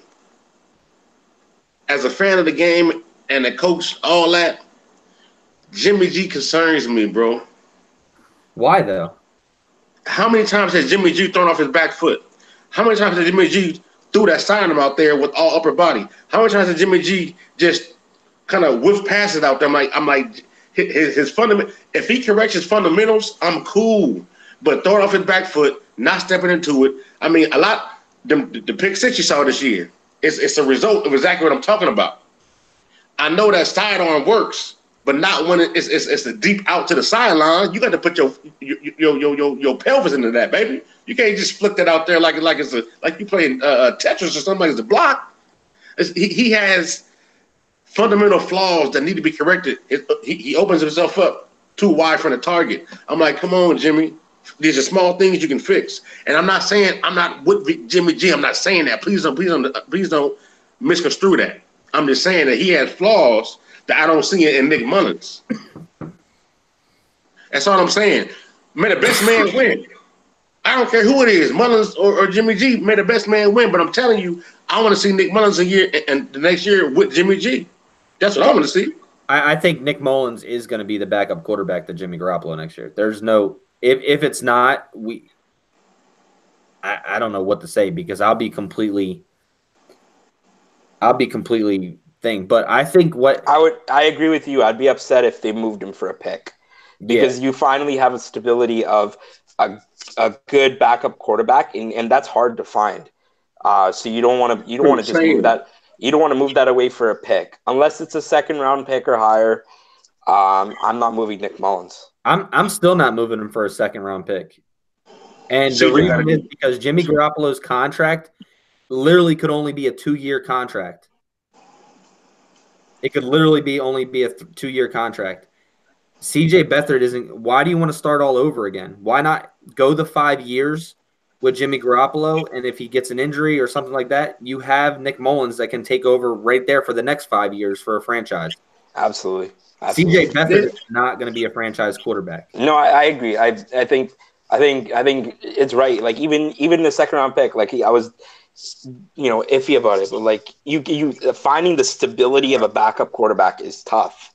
It's tough to find in this league, and we found it. Name one team that has like a true legitimate Nick Foles backup. Philly. Right. Only team right now is them. That can do that. I'd say Indy as well with Jacoby Brissett. Brissett? I mean, yeah, I see why you would say that. You guys got to also understand that Jimmy Garoppolo has not even had a full year in this system. He had one offseason and 3 games. He's never played a 16-game system in Kyle Shanahan's system. What's going to help him is, one, he's going to learn different movements for his feet. I think his footwork is going to get fixed because of the ACL. 2, he's been hitting the playbook the entire time he's been injured. The entire time. There's no way that Jimmy Garoppolo doesn't come out better. Nick Mullens has had more time I said this before. C.J. Beathard had way more time than Jimmy Garoppolo in this offense because he had all behind Gabbert. Then he had all behind. Then he started. Then he had all behind Garoppolo. Nick Mullens has been here 2 full years, and everybody was like, "Oh, well, we can't give him snaps. He's a practice squad quarterback. He can't jump in there. He can't do this." This guy was like, it depends on term and will, basically, of how you want to. C.J. Beathard doesn't know how to study or something because his pocket presence is horrible. And in this system, Mike argues it all the time. That, this is a paced offense. And we talk about this all the time about how Kyle Shanahan's offense is a rhythm-based type of offense. But people also have to understand that if players are holding on to the ball, there's a reason, because that first read isn't open. If that first read isn't open and you go to your second read, they're normally already out of their breaks because it's so fast. This is where I stick up for the quarterbacks. I played quarterback in high school, middle school, everything else. But if your first read isn't open on that fast base, look at everything that Kyle Shanahan does. His receivers always go pretty much to the same location as each other. They're just basically off. Sorry, I can't even lift that arm. One is here and one is here, out of their breaks. So let's say you get a 10 and in, and let's just say you get a 10 and out. They're crossing routes because that's the way they get open so fast. Or they create separation right off the line of scrimmage. If that pressure is there and he can't get that first read, he has to hold the ball because now the receivers have to run around to get open. And that's why I said you can't put all of this on the quarterback for the quarterback. Or get rid of it. I'm like, or get rid of it. Come on, Nick. But in this offense, you can't just do that. You can't just throw 3 balls away. If your receivers aren't getting open, we all blame it on the quarterback, but nobody blames it on the receiver. If the receiver's not getting open, what's the quarterback supposed to do? Just throw the ball away? No, I mean, if you can, if possible, don't eat it. Now, this is something I'll point out to you. The same flaws you point out in CJ, Jimmy showed them same flaws in the first couple games. How many games did you say, get rid of the ball, Jimmy? Get rid of the ball, Jimmy. The same way you say, get rid of the ball, CJ. And I'm like, so now I get first read not there, or either he's not looking at you. Actually, the Vikings game, I watched the game back and forth. He had Pettis open a couple times in his face. Why he didn't hit him, I'm not sure. But my point is, it happens. Brady does it. Breeze does it. It just happens that our guys do it more often than they do. But my point is, I'm telling you, Jimmy has the same issues that CJ does in terms of holding to the ball too long. But see, Kyle Shanahan, his system is so damn – I think sometimes we be fucking their head up. Didn't you hear that Mullens told coach to shut the hell up in the headset one night? Hey, man, shut the hell up. I got it. Mm-hmm. I'm telling you, I think Kyle put a lot of pressure on these dudes, and they're like, let me play my game. I get it. You heard Mullens go out the other day, and he says, my success is to Kyle Shanahan because I know which read I'm going to first. He literally said that. I know my read at pre-snap of who I'm going to. If I'm going to the Y, the X, the Z. And usually, every quarterback does. Huh? Every quarterback does. They know who they're going to first. Exactly. But the thing that aggravates me the most is, like I said, is nobody blames the receivers. Nobody. Oh, shit. When they drop the damn pass and run a damn route, I do. Right. But you're talking about dropping a pass. What happens if they don't create separation and get open? You're right. You're right. Yep. That's what I'm saying. Everybody puts the blame on the quarterback when the quarterback could just be doing his job and going through his reads, but nobody's fucking open. And when there's times we were watching games and people were like, you got to get rid of the ball. Pressure was there in less than a second and a half. Like, I don't understand what everybody wants a quarterback to do. I think that you can tell that it's a system-based thing because we had the same issue with CJ, we had the same issue with Mullens, and we had the same issue with Jimmy Garoppolo. So it's either the line's not holding up enough, the play call, the receivers aren't getting separation, or the quarterback's just not going through his reads fast enough. I have a theory, too. Me and my partner John talked about this after he brought it up. I think sometimes Shanahan says, hey, look, go to him. If all those go to him first, and he's waiting on him so long, and he's like, hey, he ain't open yet, go to somebody else. And I really do think sometimes they sit on reads too long to try to appease Kyle. You see what I'm saying? Hey, Dillon, did you guys hear when Kyle Shanahan was mic'd up? He called the play for the fade for Dante Pettis, and he says, Dante Pettis will be open on this play. And before the ball was even snapped, he's telling Nick Mullens, go to Dante, he's going to be open. On that fade route that Dante caught for the touchdown. I have no doubt that Kyle does that all the time because that's what Kyle's always done. He's always had offenses where he makes people open, and he knows who he's going to make open. So he's going to say, hey, right. Dante's going to be open. So that could have a mind stopping on our quarterbacks because they're trying to listen to Kyle to where he's supposed to go, and this all could fall back on. That's what I'm saying.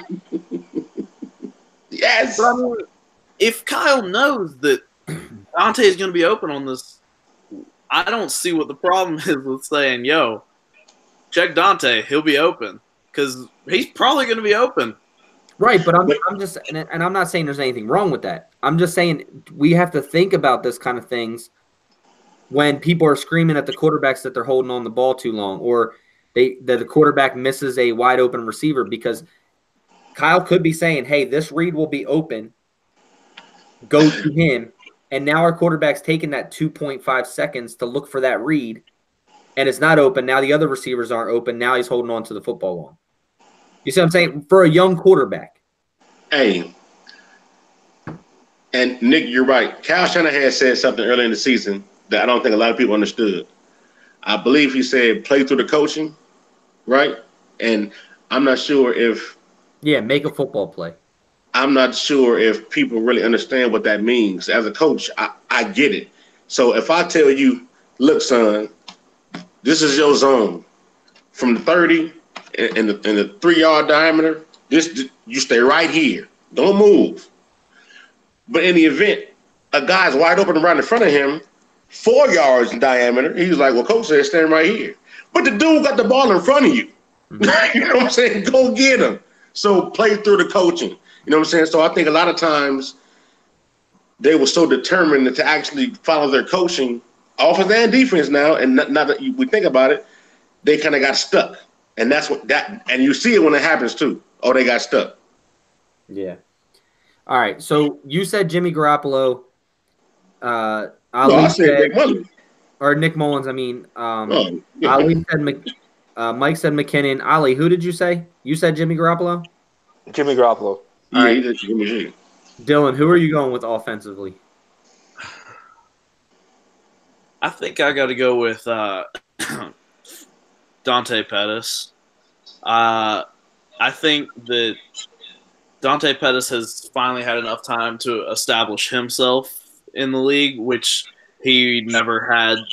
He hadn't really done so when Jimmy was still around. And regardless of prior conversations, I have no doubt that Jimmy G is going to be our starting quarterback, barring any long-term injury problems. But I hope that they can create that same connection that he seems to kind of have with Nick Mullens. I hope that's not just a connection between him and Nick Mullens, and I hope that it's just that Dante Pettis is starting to come into his own and he's going to continue to improve. But mostly I need Dante Pettis to come out and be a wide receiver one. This time last year, off-season last year, we were talking about our wide receiver one next year, and it was between Pierre Garçon and Marquise Goodwin.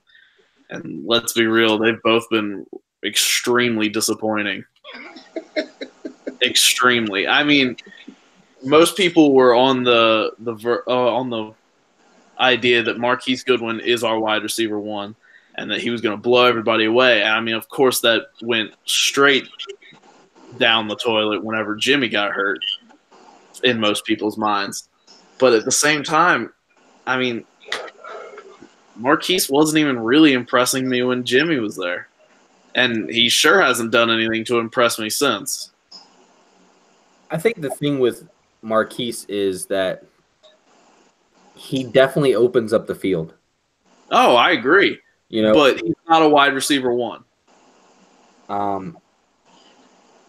mean, you know how I feel about this. I think Marquise Goodwin, it could be, barring concussions and muscle injuries, or I think he does everything. I think he can do everything that you want out of. I don't put numbers on receivers because I'm not big with number ones, number twos, number threes. I want somebody that's going to dictate coverage. I want somebody who's going to be able to get open, and somebody that's going to catch the football when it's thrown to him. So I understand what you're saying, and it's been a big letdown year for Marquise Goodwin because of concussions and injuries, and I guess family dying or committing suicide or whatever it was. But I can't use that as an excuse because Solomon Thomas went through the same thing, and I get on his case. But I definitely agree with you that about Dante Pettis. Like I think Marquise Goodwin has definitely had a down year. Kyle Shanahan said today that Dante Pettis and Marquise Goodwin will be competing for the Y position.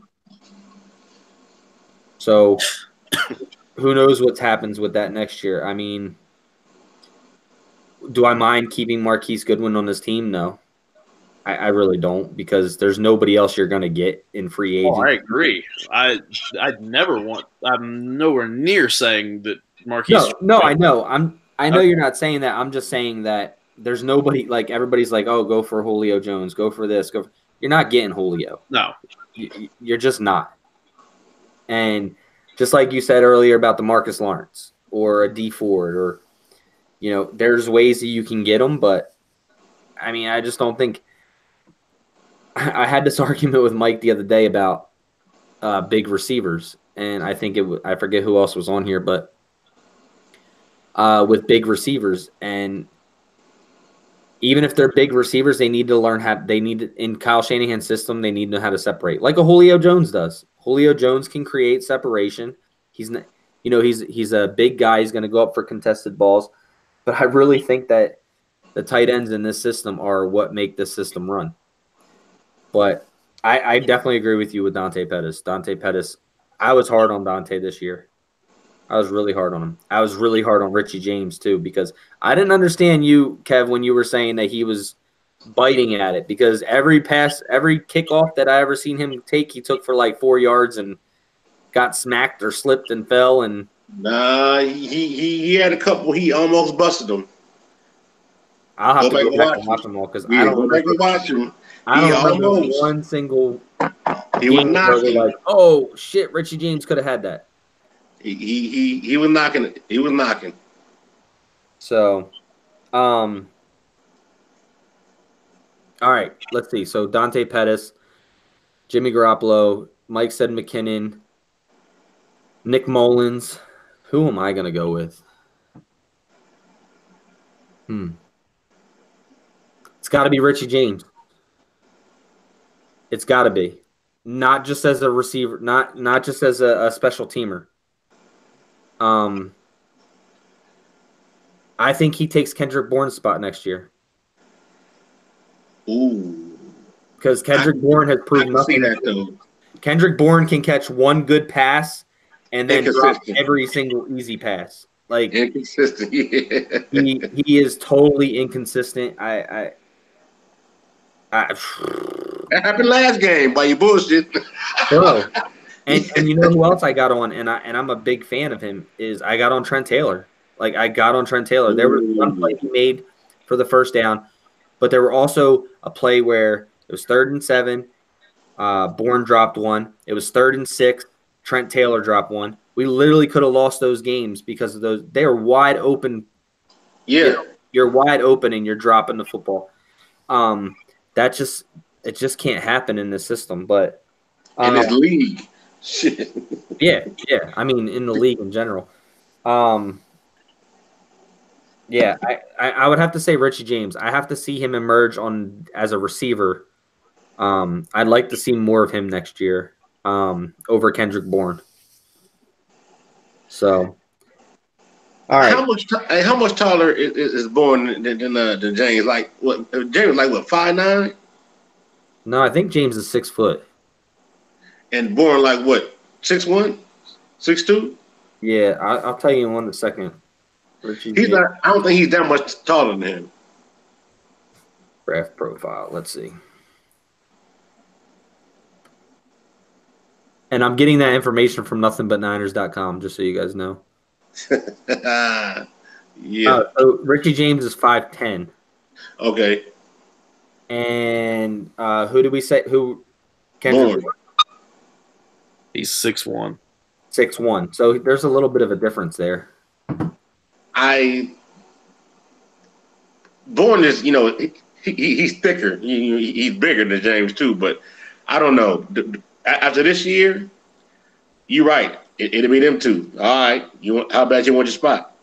You know the funny thing is every year we get so hyped about another player, and then that next year, that player we were hyped about just lets us down. And we're like moving on to the next player. Like Adrian Colbert, Trent Taylor, Adrian Colbert, Rashard Robinson, Marquise Goodwin, Kendrick Bourne, Jimmy Garoppolo. Not that he let us down because of performance, but because of injury. Right. And performance. Let's be real. His performance let people down. Yeah, but I'm saying it wasn't a full year of it. Okay. Like we're seeing right now. Because he could have just flipped. I mean, you've seen teams start 0-4 and end up, you know what I mean, going. And we were what, 1-3 when he got hurt? No, 1-2. Yeah, 1-2, 1-3, 1-2. The game he got hurt was a Kansas City game, so we were 1-2 because he won the Detroit game, which we could have lost. But we didn't. Oh, good Lord. Good Lord. Yeah, so James was 5. Yeah, somebody was saying, yeah, James is 5'10" and Bourne is 6'1". But who's going to be our player next year that we're so excited about this year and is going to let us down? Let's just take a guess at it right now. Ali, you want to go first? Yeah, come back to me. Come back to you. Dillon, you want to go first? Who are you a player that you're excited about next year, but you have a feeling will let us down? Damn.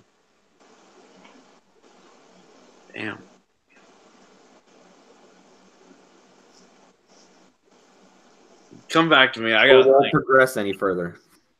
I gotta think.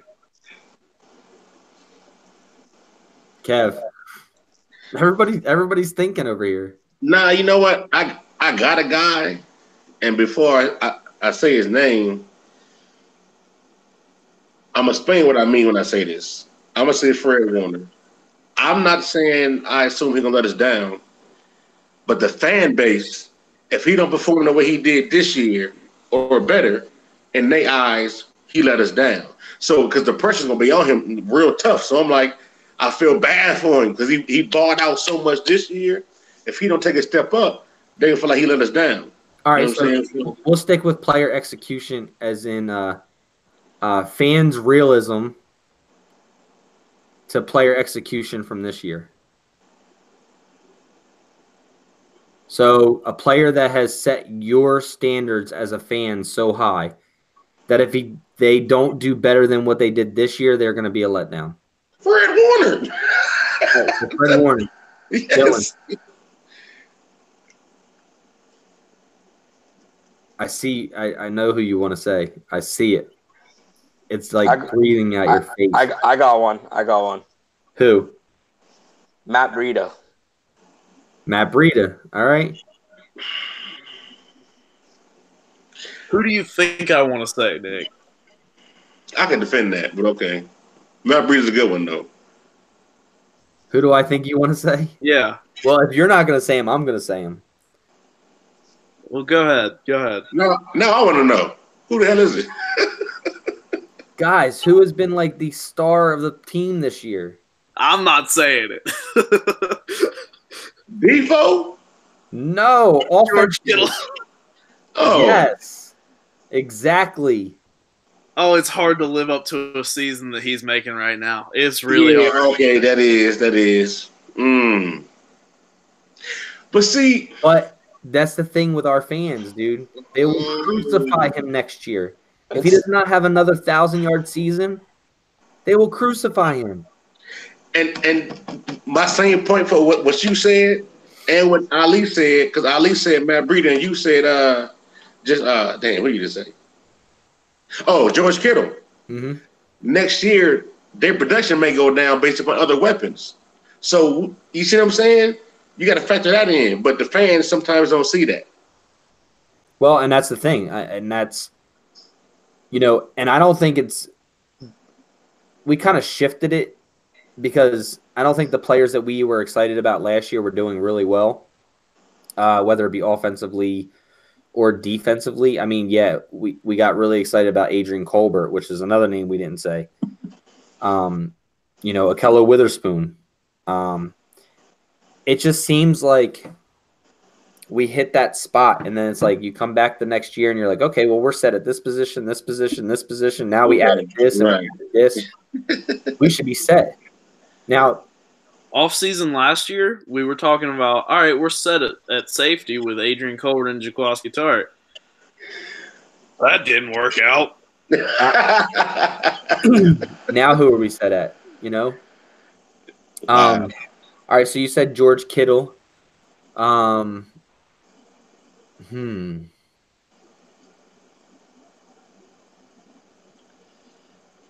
we went defensively, we went offensively, 2 offensive players, and defensively.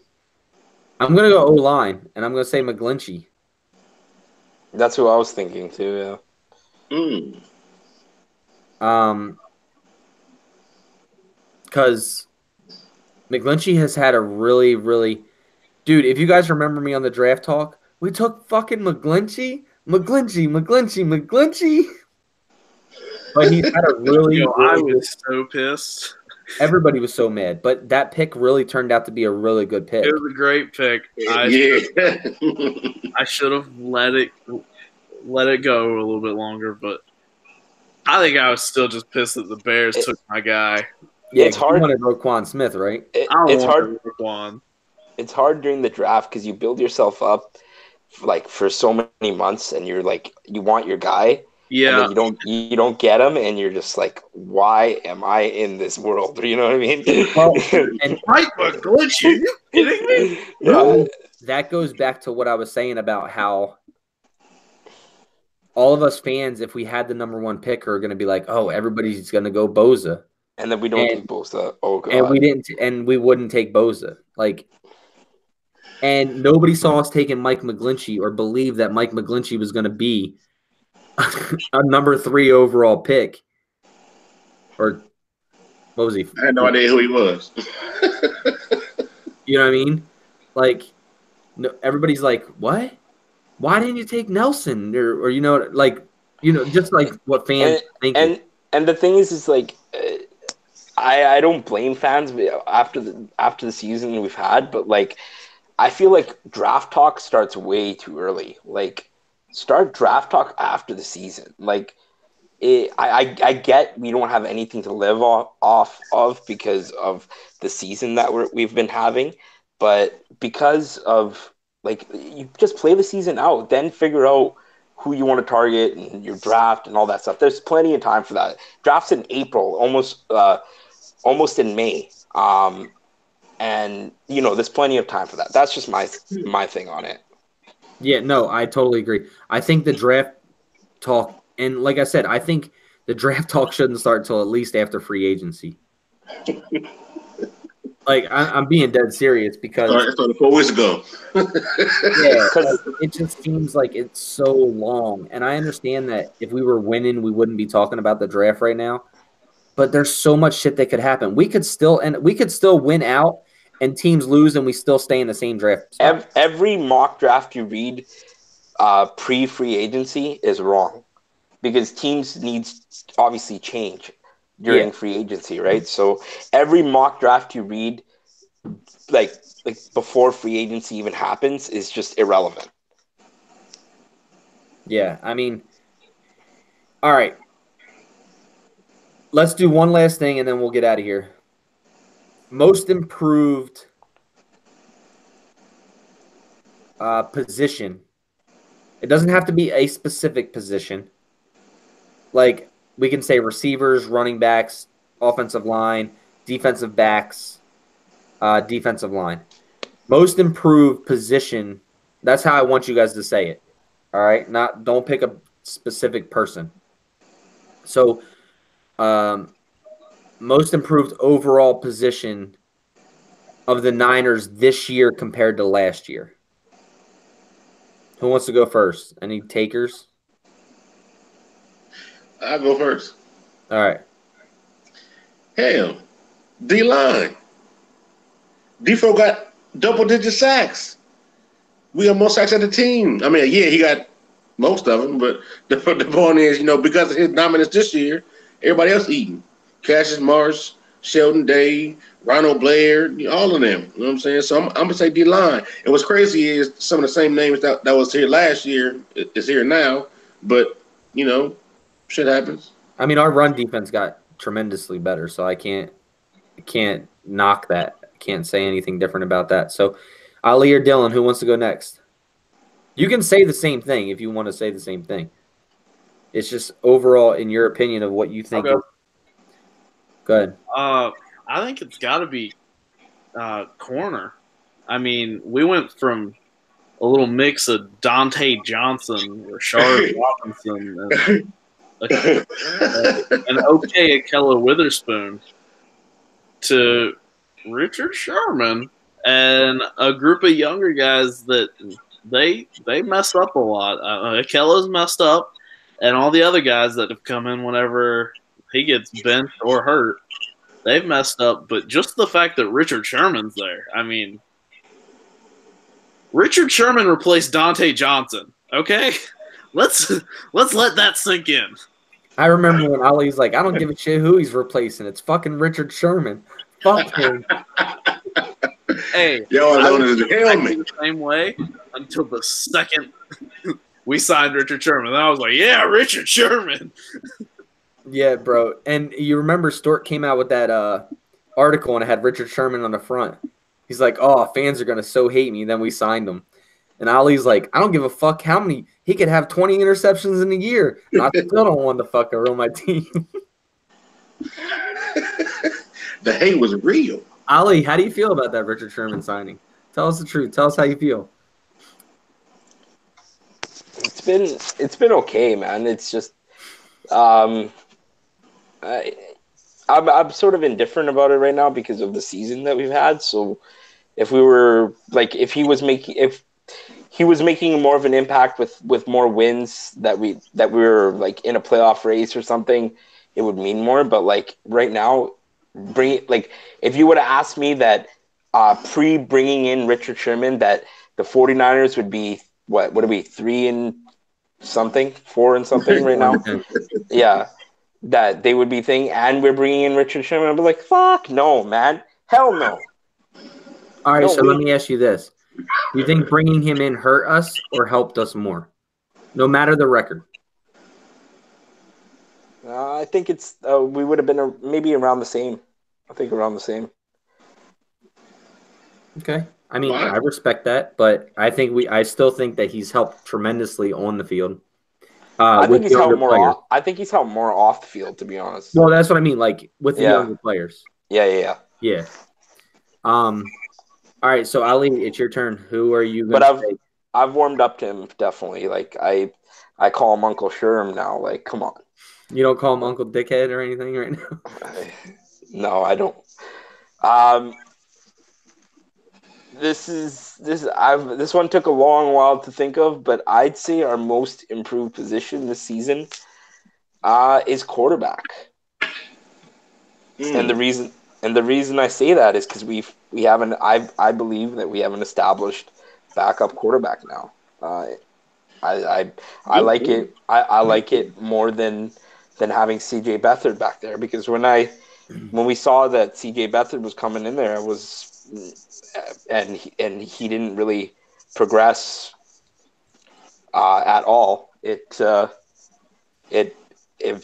and seeing Nick Mullens in there, it's just a different feel, man. And it's been a revelation to watch Nick Mullens play compared to CJ Beathard. So I think we have our backup guy going forward, and if Jimmy gets hurt next year, the season isn't necessarily over. You know what I mean? Yeah, because we literally thought we asked that in the beginning of last year in the season, before the season even started. What's our record going to be if Jimmy Garoppolo goes down? And none of us were confident that we'd even have a winning season with CJ Beathard. Yeah. Maybe Corey was. I'm sorry to interrupt, but just because Mike's not on the video doesn't mean he can sit here and spew his nonsense in the live chat. Sherman has been overrated this year, but no one has the balls to say it. He's been more avoided than anything else. He's been good, but not all pro. Why do you think he's being avoided? If we had Dante Johnson and whoever else sitting over there. Richard Sherman is the number 2 rated DB. There's a reason NFL this year. are avoided, and it's because they know you'll beat them. Look, that's just I can't argue with Mike because you know how that goes. For Christ's sake, he coming off an Achilles injury, man. Come on. Mike, you are tripping if you think that he's overrated for what he's done for this team. I didn't have the chat up. I'm about to pull it back up. No, I'm not going by stats, Mike. He's saying I'm going by stats now. No. You literally said it. He is avoided. You're making my argument for me. He is avoided for a reason. If he shuts down one half of the field because he's avoided, then he's pretty good. Respect. That's respect. Yeah, I gotta agree. There are times that he's been beat this year, and a quarterback hasn't seen it, but it's happened way less. Which that goes with the same thing. Yeah, if a quarterback's not even looking, it's because he's like, I'm not throwing to Richard Sherman. Yeah, and he's been tested, and I still think he's been better coming off an Achilles than I expected. And still demands that respect. So he definitely helps his team. He definitely, I'm surprised that he didn't go to Pro Bowl, but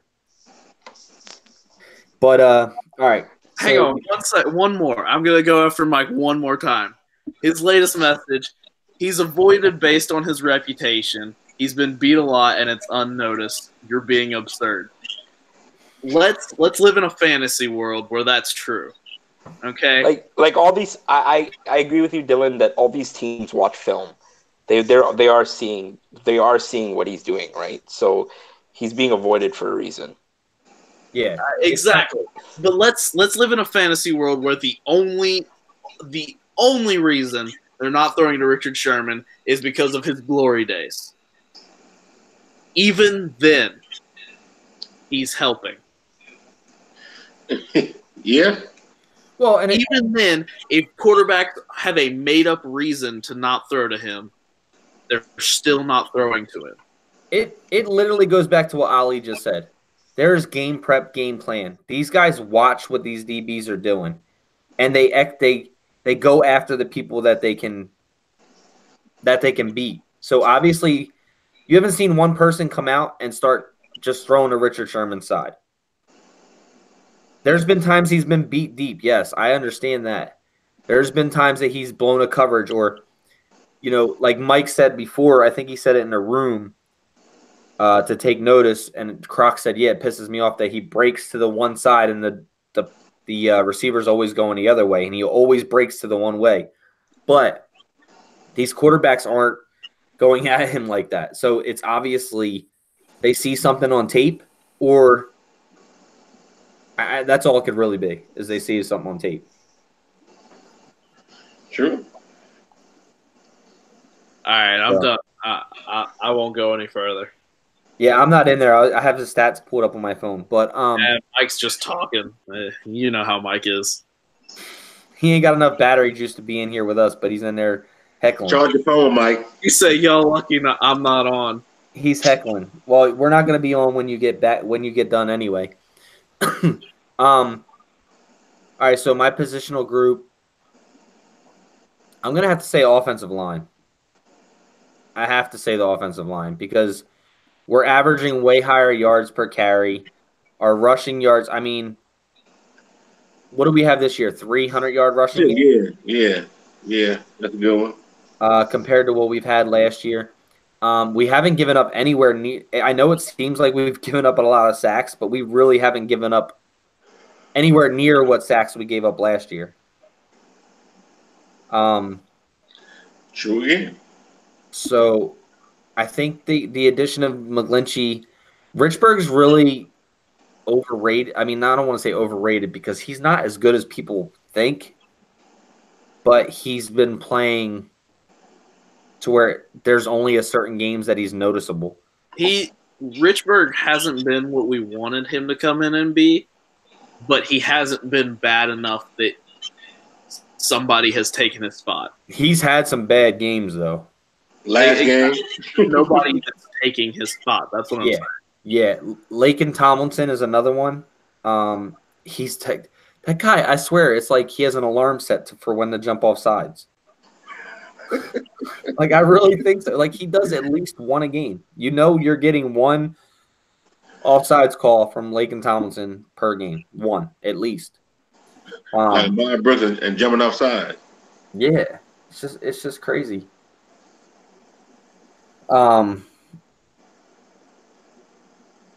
So, yeah. I want to check in this room real quick and see what other kind of nonsense is going on here. Mike gave up. Oh, no, he's still there. But you got somebody saying we need more O-linemen.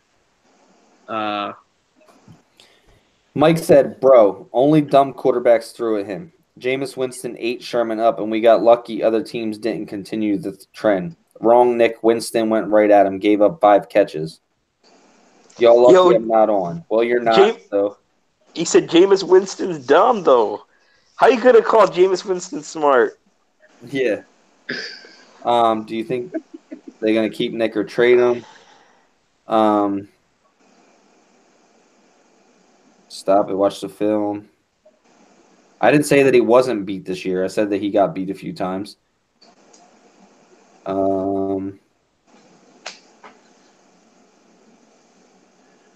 Sherman gave up 5 catches in the Tampa Bay game. Was it really that much? Damn. I'm gonna look that I know it was the most this season. I know that. Huh? I know that was like before then. That was the much he got ate up all season before then. So whatever the number was, that was the highest thus far at that point in the season. Because I said there watching the game when it first started. Okay, Jameis ain't playing. Jameis going at Sherman. And that's exactly what he was doing. Yeah, I don't know how many catches it was. I have to look it up. Rita had 106 yards that game from 14 carries. That's crazy.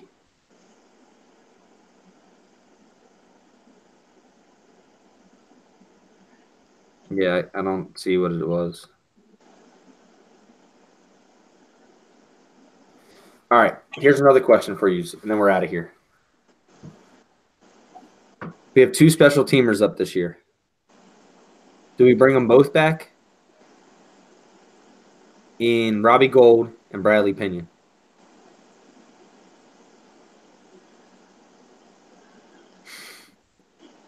I mean, I want Gold back. Me too. I really want Gold back, especially in a time like now, whenever every week you see games get destroyed because kickers miss their kicks, and it's every single week.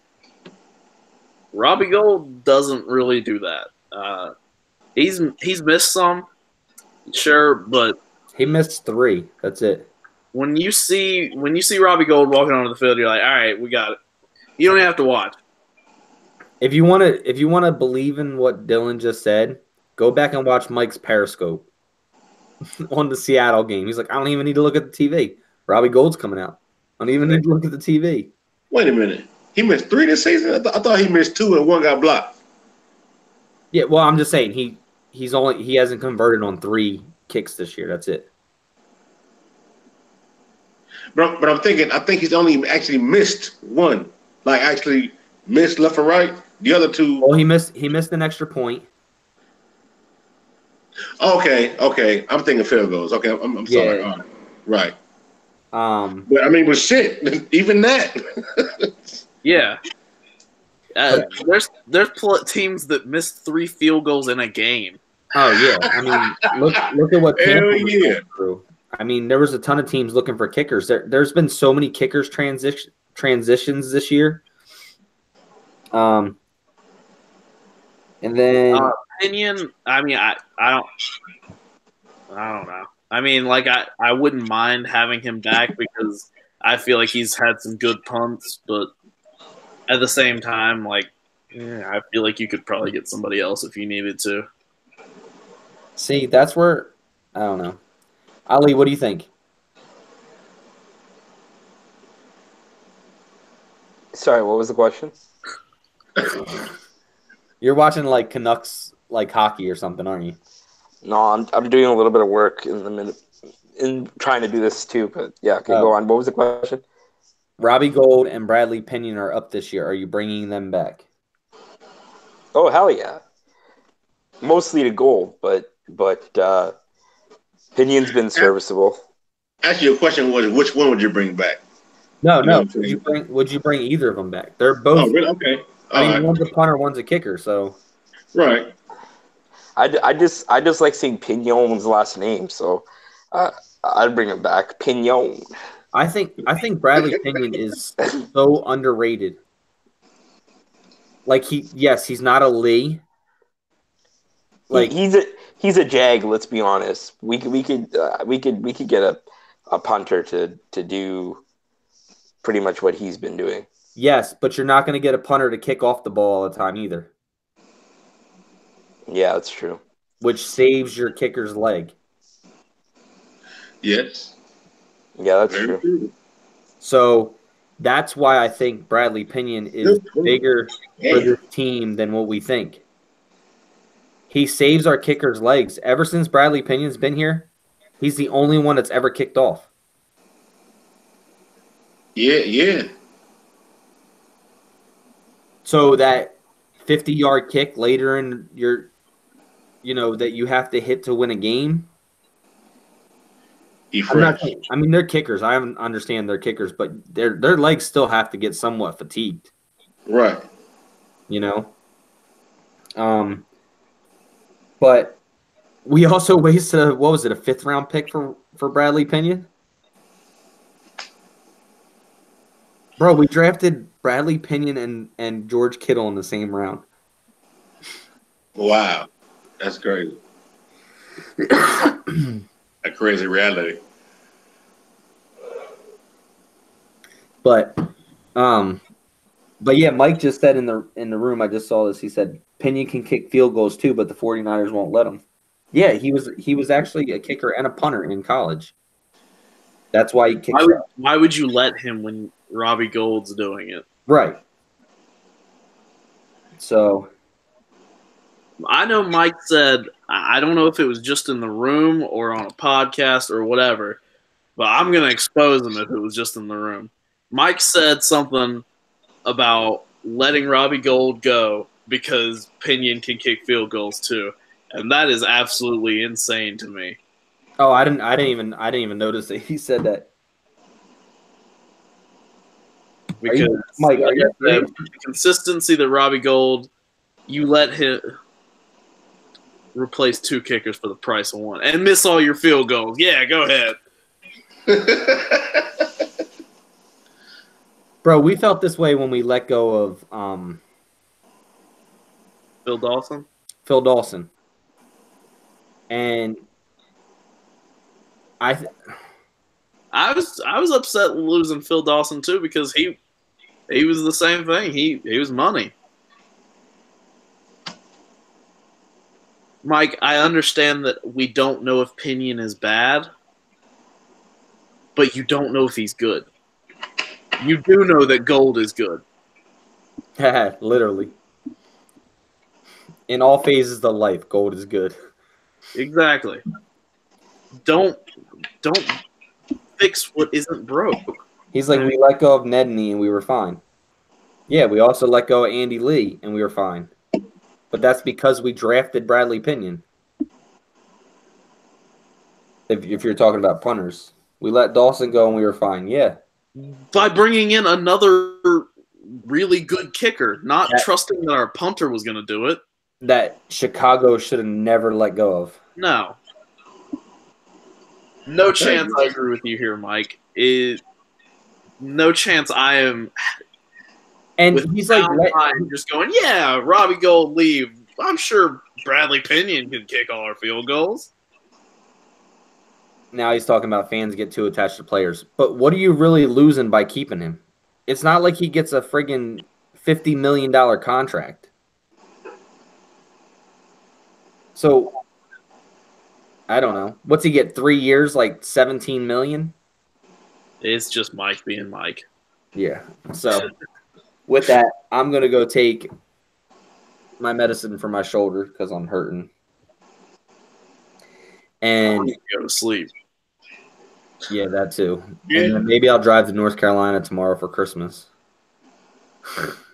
Come through. Yeah. Ali. It was nice to see you. It was nice to see your eyeballs on video again.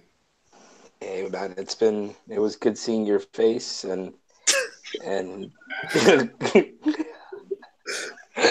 why are you laughing, Dillon? I don't know. The way you said face, I'm like, what? It made me laugh. I'm going to go live for my surgery. That's a decision. That's graphic. No, not on YouTube. I can't do the actual surgery on like live. But I'm definitely going live after I come out of my surgery. Oh, I'm going to go on my Periscope on my Twitter account. High as hell. Mm-hmm. But let's wrap this up then. Mike just said it's very important roster spot, especially because we may have to keep 3 QBs this season. Why? Why would we keep 3? Does anybody have any justification for why we would keep 3? He said, "Would have y'all dancing." Mike, you're not the keeper, bro.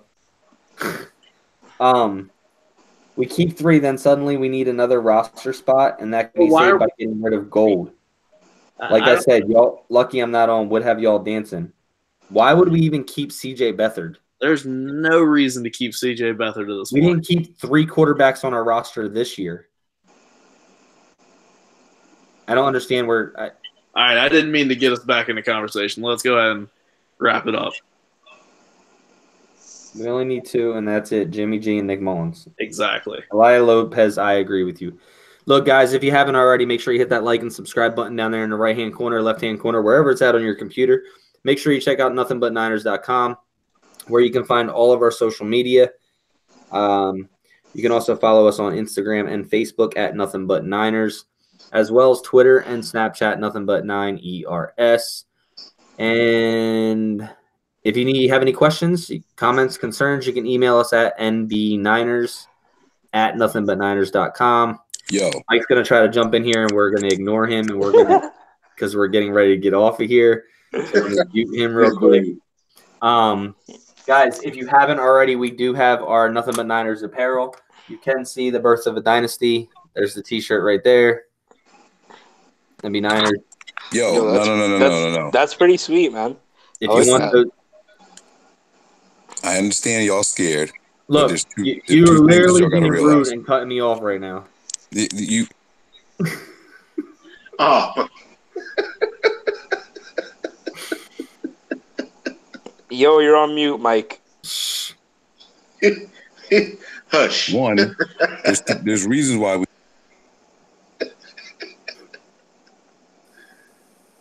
Well, he's gonna get mad now. All right, what do you? We lost your camera. I don't know where he went. We can't see you. Oh, you had to drop out now. Yosef, we always make videos, man. It's just oh, plus Jimmy G's coming off injury. That's what he was gonna say. But anyway, yeah, guys, if you guys want a hoodie, we got those for sale. Just hit me up. And t-shirts, you can get them white, black. You can get them in dry fits too. So if you want to get them in a dry fit, you can get them white, black, navy blue, red, purple, green, whatever colors you want. We will have another apparel coming out probably in a week and a half or so. So you guys are going to like that one. But if you guys want those, just hit me up. You can email me at nick@nothingbutniners.com. We'll get through that. We accept PayPal, Venmo, whatever you need. So we'll get all that taken care of. But guys, man, it's been great having you all on again tonight. We got DeForest Buckner up in here. We got Bradley Pinion up in here, and we have the great Ali. But anyway, guys, it was fun as always. I wish Mike would have jumped back in. But other than that, guys, I don't have anything else to say. Ali, tell everybody where they can follow you at. I haven't been tweeting a lot recently, but you can follow me at ALIYAZ01. You can follow Nick at 49er Faithful 365. You can follow Dillon at Dillon Frazier 98. And you can follow Kev Mitchell at Silverado Kev on all platforms. Silverado Kev on all platforms. Guys, if you don't know who Silverado Kev is, check him out from the Silverado on YouTube channel as well. He has a YouTube channel. Check him out. Silverado Kev, a.k.a. Mr. Niners on mine. Mr. Niners on mine. A.k.a. Yeah. And also check out C. McCarver Jr. as well on YouTube, guys. Go over there, hit them likes and subscribe buttons. Follow them, guys. Good to be back, man. Good to be back. Yeah, man. And make sure to hit that like and subscribe button. And we are the Nothing But Niners crew, and we will check you out later. And above all else, stay faithful. We out of here. Go Niners.